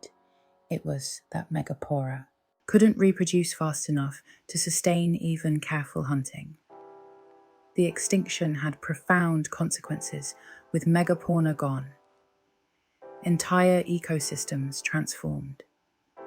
The mammoth steppe, maintained by grazing giants, became tundra and forest fruit trees that evolved to have Megapora spread their seeds, struggled even. Soil composition changed without massive herbivores recycling nutrients for humans. It meant revolution without Megapay to hunt.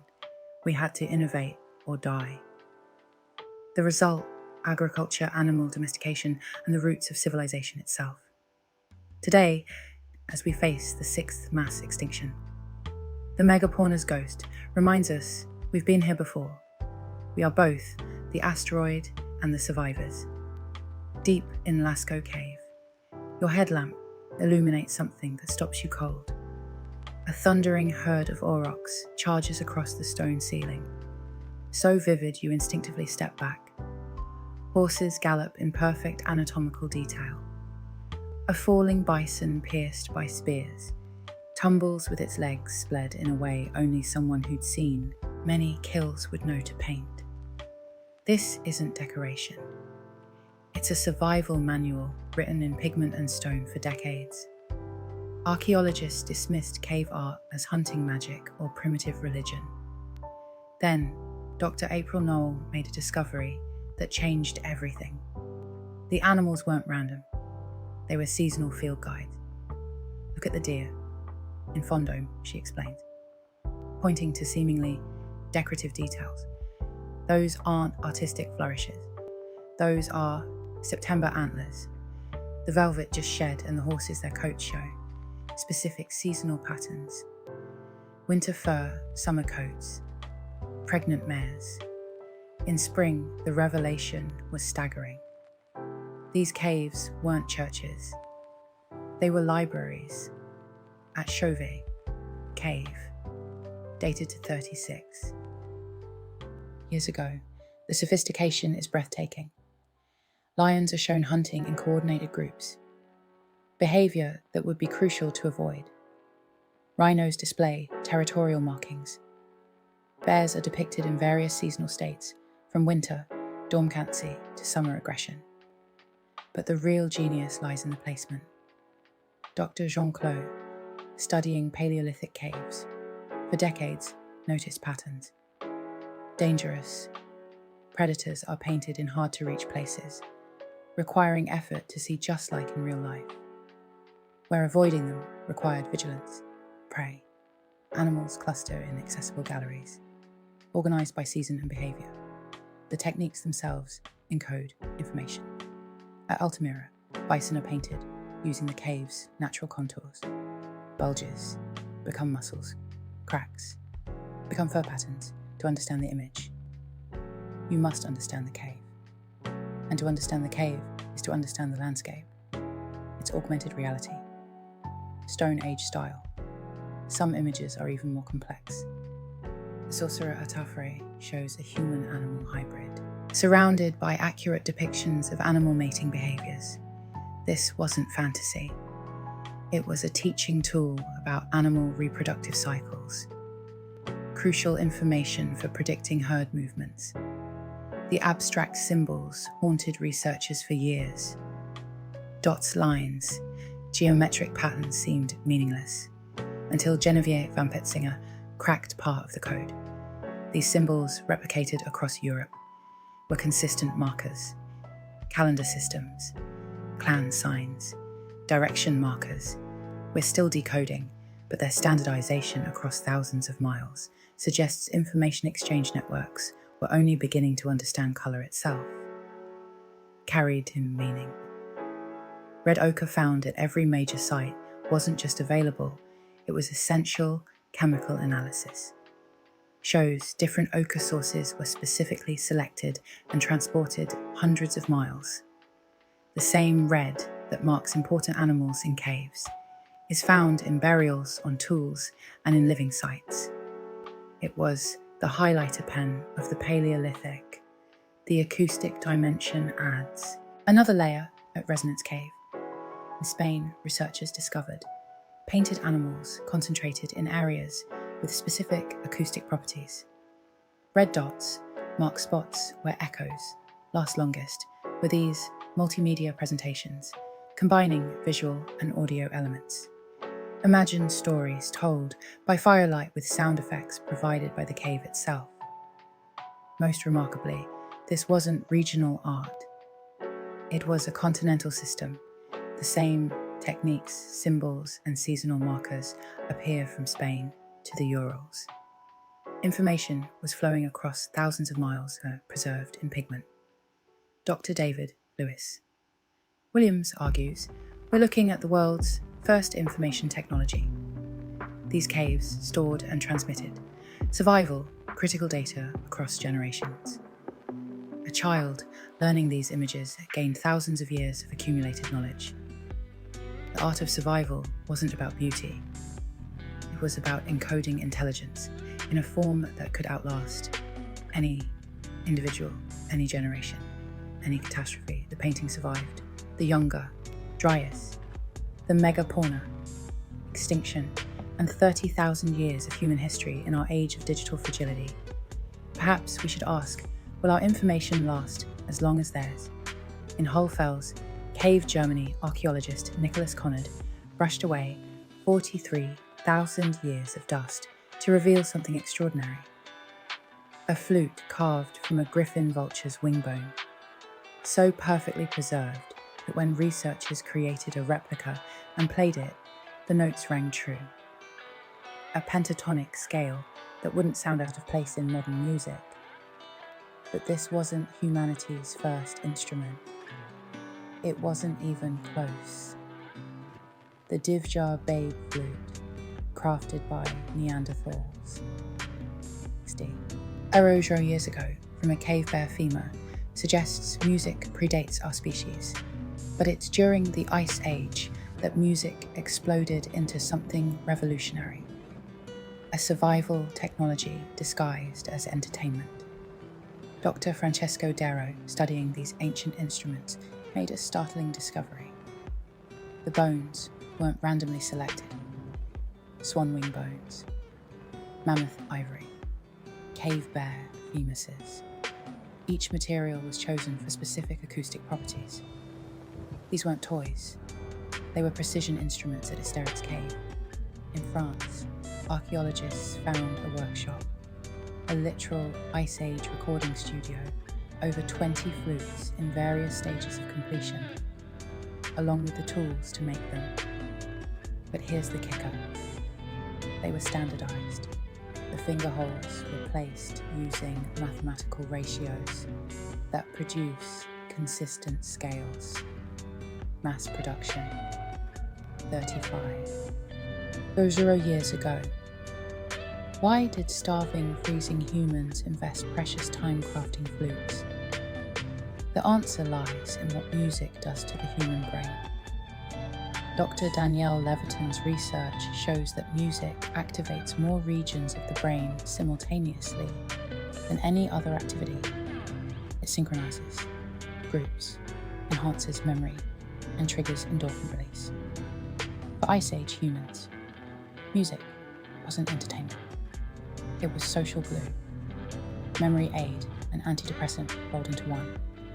The archaeological evidence supports this musical instruments cluster at aggregation sites, places where multiple bands gathered at Donny Vestornice, where mammoth hunters assembled annually.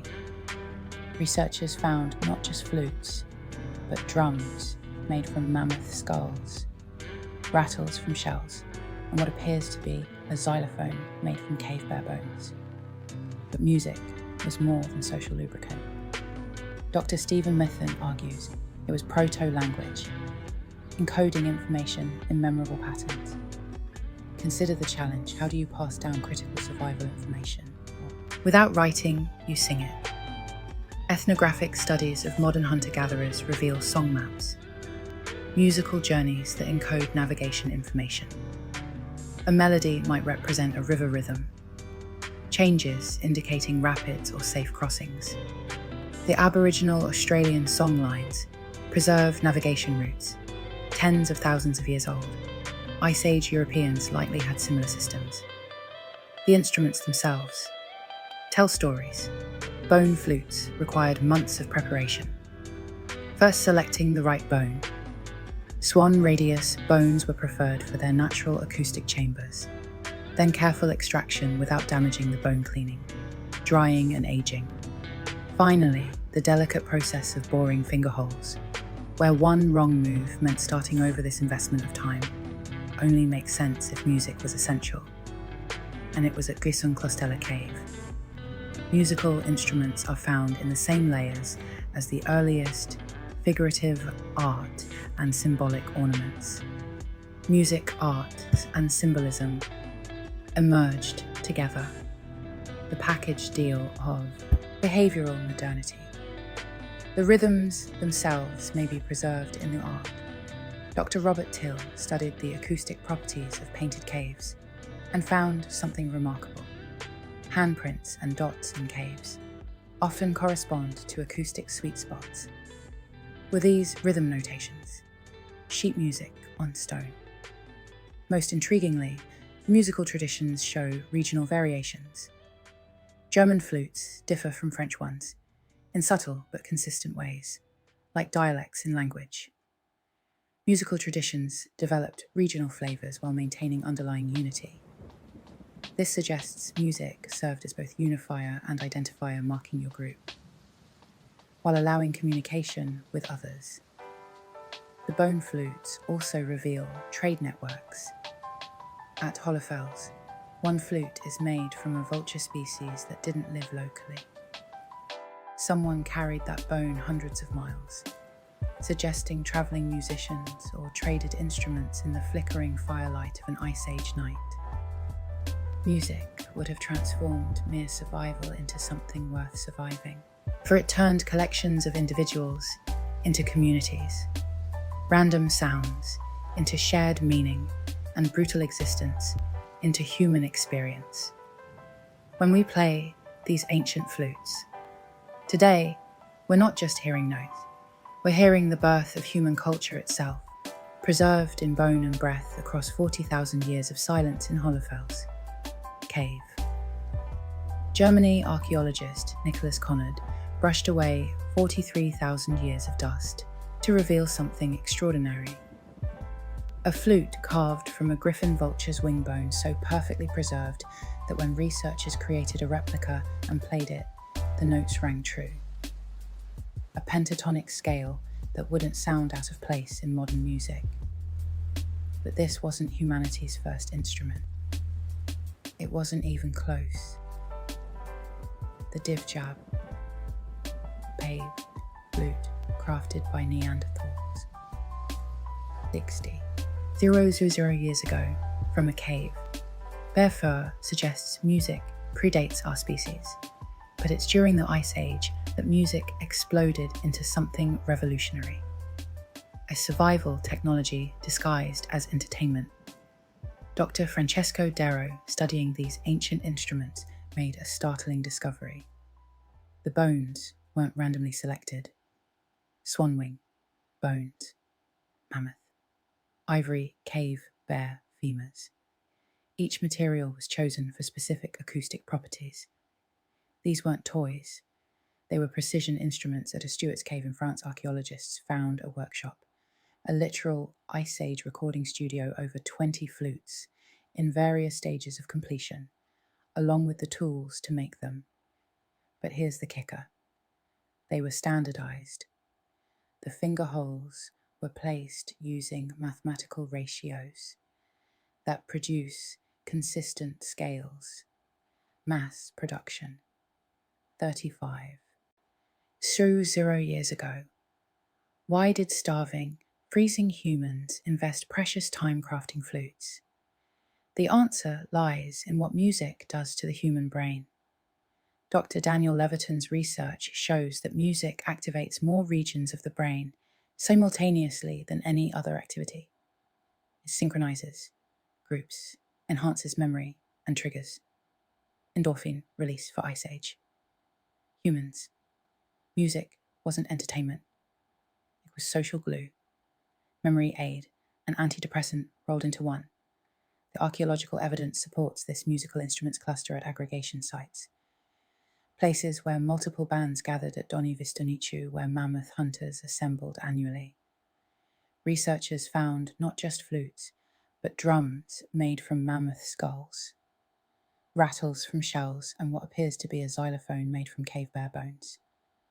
But music was more than social lubricant. Dr. Stephen Mithen argues it was proto-language, encoding information in memorable patterns. Consider the challenge. How do you pass down critical survival information? Without writing, you sing it.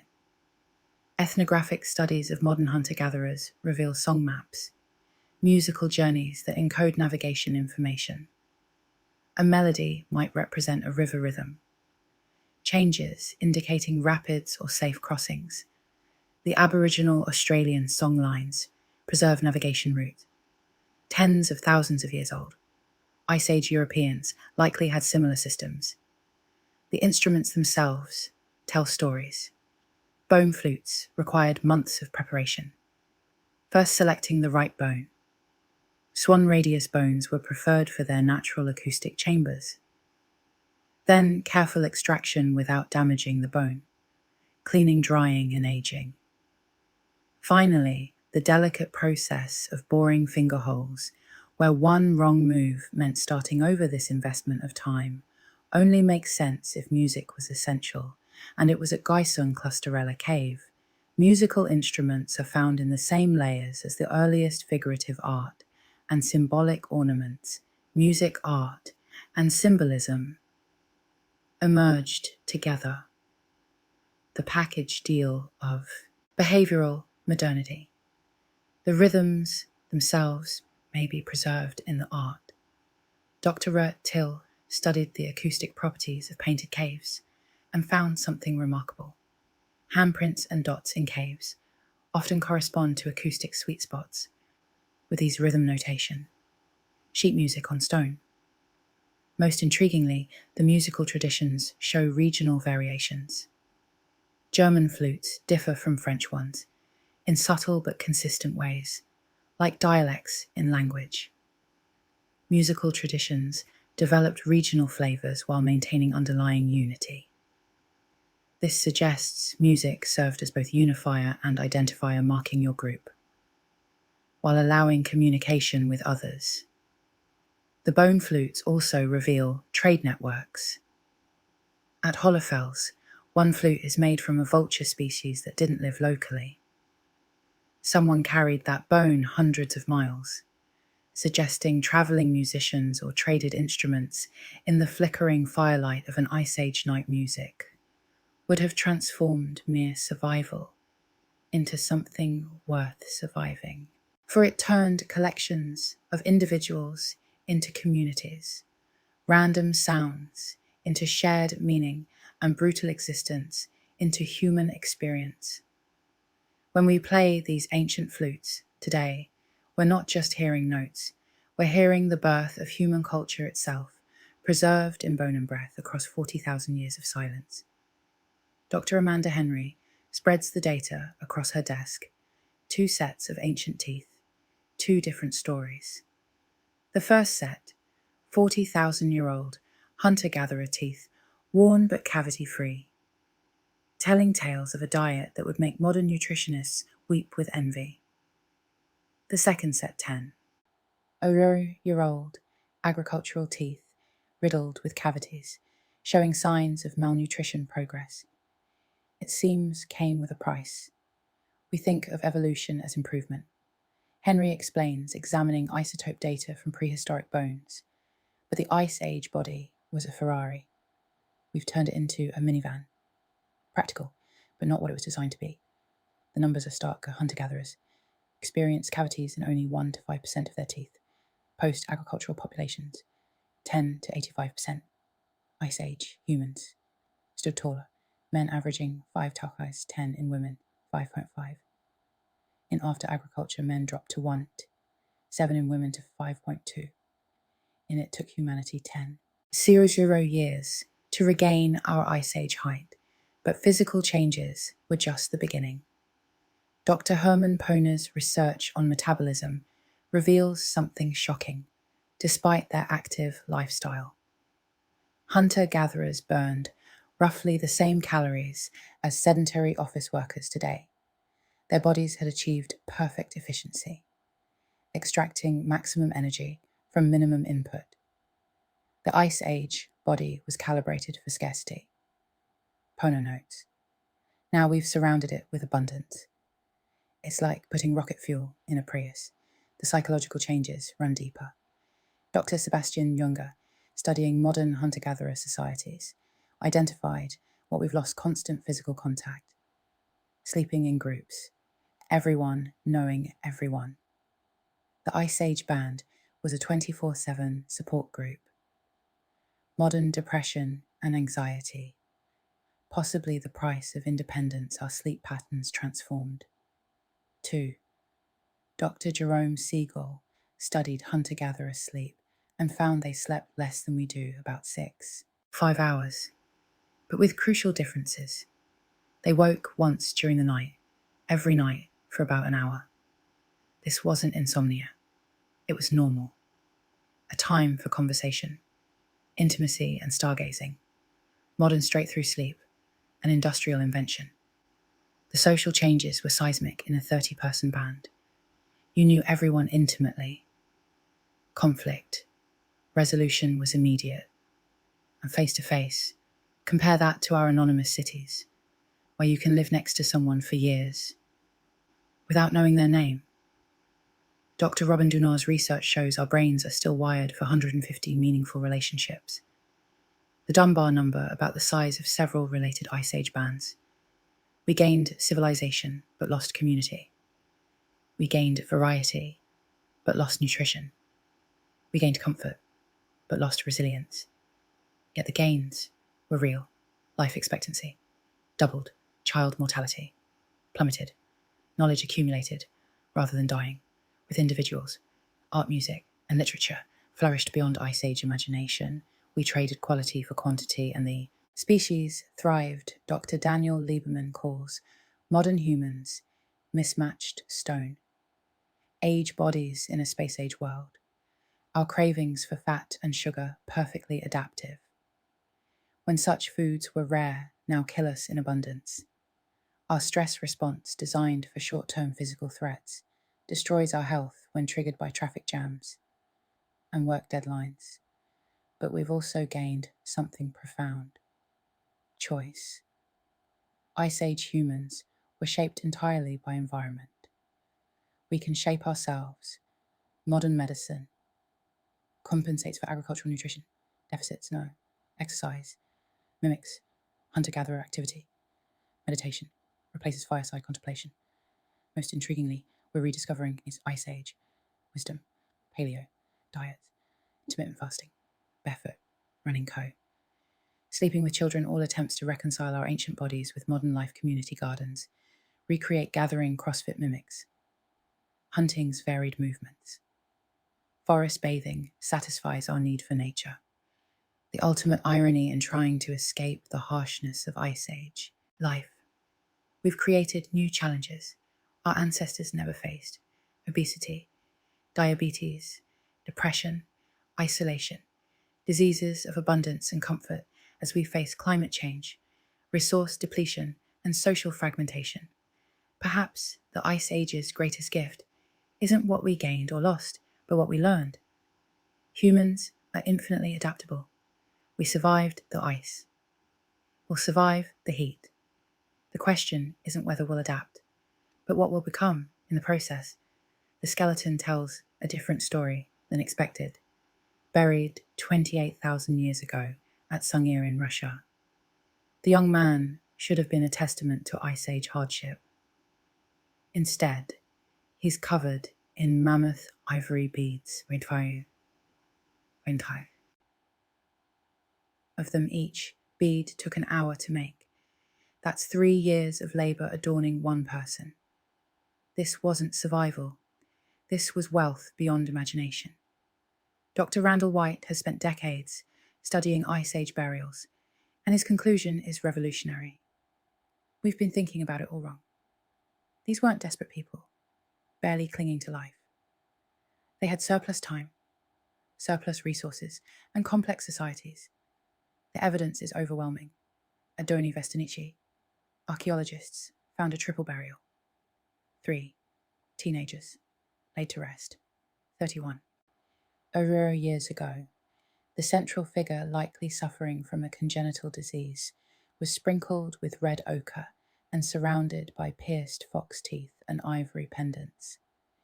The care lavished on someone who couldn't have contributed to survival speaks volumes, but it's not just burials. Dr. Olga's analysis of Venus figurines revealed something shocking. Detailed depictions of woven textiles, including complex twining techniques and elaborate headdresses. These weren't naked cave people. They were fashion designers. Look at the impressions on fired clay. Safura explains, showing microscopic images. We see fine weaving, possibly made from plant fibers. Different weaves for different purposes. These people had wardrobes. The nutrition data is equally surprising. Isotope analysis from bones across Ice Age. Europe shows varied balanced diets. Yes, they ate mammoth, but also fish birds, plants and small game. At O Halo 2 in Israel, 23. 0-year-old grinding stones contain residues from over 140 plant species. This wasn't desperation cuisine. It was sophisticated. Food, culture, population. Genetics reveals another surprise.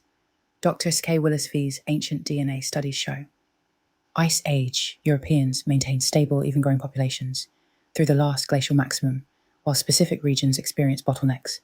The overall picture is resilience, not decline. They were like wolves. Willis-Lev notes, other species fled south or went extinct. Humans adapted in place. The technology wasn't primitive. It was perfectly adapted at Costini. Archaeologists found needles so fine they could sew waterproof seams. Spear throwers doubled. Throwing distance, specialized tools existed for every task. Engraving. Boring, scraping, cutting, the toolkit of a Gravettian hunter contained over 100 distinct implement types. Social networks were continental in scope. Shells from the Mediterranean are found in sites thousands of miles inland. Amber from the Baltic reached the Black Sea. This wasn't random wandering. It was organized exchange. Dr. Martin Sikora's genetic research revealed something remarkable. Ice Age, humans had lower genetic disorders than agricultural populations. Their small bands and mobility patterns prevented inbreeding while maintaining genetic diversity. Natural selection was harsh, but effective art flourished beyond mere decoration. The Malta site in Siberia yielded carved swans, so detailed that species identification is possible. Musical instruments show standardized manufacturing. Cave paintings demonstrate perspective movement and narrative composition that wouldn't be rediscovered until the Renaissance. Even child rearing was advanced at Cro-Magnon. A burial of premature twins shows they were kept alive for weeks after birth in Ice Age conditions. Without modern medicine, the investment in non-viable infants reveals surplus resources and profound humanity. Dr. Eric Trink, studying Neanderthal and early modern human remains, found numerous individuals with healed injuries that would have required extensive care. These weren't societies where the weak were abandoned. They were communities where everyone mattered. The distribution of artifacts tells its own story. Personal ornaments aren't concentrated in a few rich burials. Their widespread tools show individual styles and makers' marks. This was a society with specialists, artists, and individual expression. Perhaps, most tellingly, they had pets at Predmosty, a dog burial from 32. 000 years ago included a mammoth bone placed in the dog's mouth, a final meal for the afterlife. You don't bury dogs with grave goods when you're starving, the myth of the nasty, brutish, and short Ice Age. Life dissolves under evidence these were people who created art, made music, travelled continents, and buried their loved ones with care that spans millennia. They didn't just survive the ice. They built a civilization that left no monuments, but achieved something greater. It sustained human dignity in Earth's darkest hour. The old hunter stood at the edge of the forest, confused where once stretched endless tundra trees. Now grew the reindeer herds that his grandfather's grandfather had followed, were gone, replaced by aurochs and deer that hid in woods. The reliable world of ice was melting, and with it, everything his people had known. For 1,000 generations, climate change wasn't coming. It was here. 15th. 00 years ago, the great melt began in earnest. But this wasn't the gentle warming. We imagine Dr. Konrad Huan's ice core data reveals the shocking truth. Temperatures rose 10 degrees C in some regions in just 50 years. Imagine New York developing Miami's climate before a child becomes a grandparent for humans who had perfected Ice Age survival over 40,000 years. This warmth was catastrophic. The very skills that had saved them now became obsolete at Starkar. In England, archaeologists found the remains of the last hunter-gatherers, trying to maintain their way of life. The site, dated to 11,000 years ago, shows desperate innovation. Wooden platforms built over new wetlands, specialized tools for forest hunting headdresses made from deer skulls. Possibly shamanic attempts to understand their changing world. But the biggest shock was dietary isotope analysis by Dr. Nikki Milner revealed a sudden shift from varied diets to heavy reliance on fish. The great herds were gone. The diverse plant foods were changing. These master survivalists were reduced to living on pike and perch. The social upheaval was even more dramatic. Banned society, perfected over millennia, began breaking down at Lenski Ver on the Danube.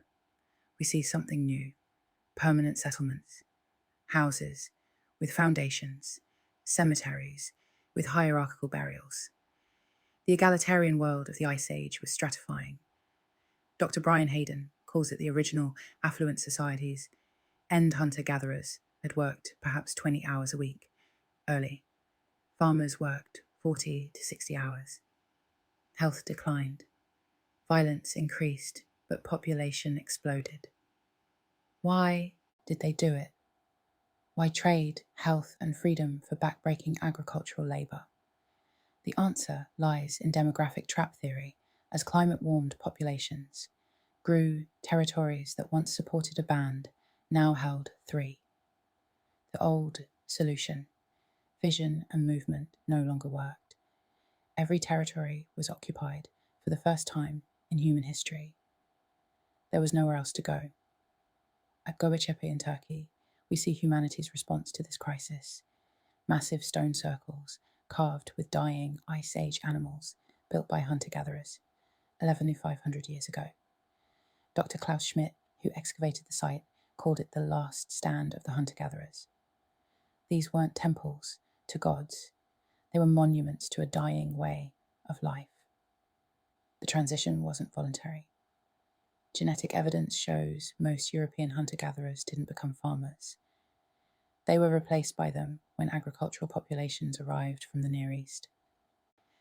0 years ago, hunter-gatherer DNA largely vanished within centuries. The children of the ice were overwhelmed by the children of grain, but fragments of Ice Age wisdom persisted in Scandinavia. The pitted were culture maintained hunting and gathering alongside farmers for one.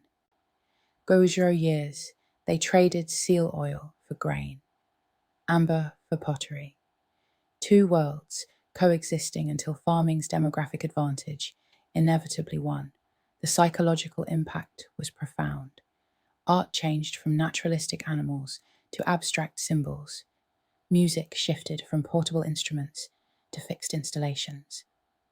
Stories went from memorized epics to written texts.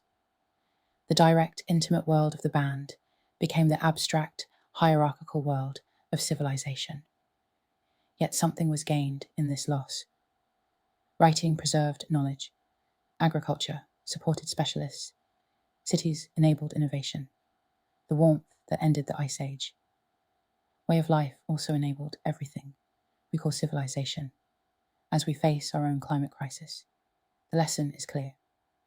Adaptation isn't optional. The Ice Age hunters' descendants didn't choose agriculture. It chose them. They could no more return to hunting and gathering.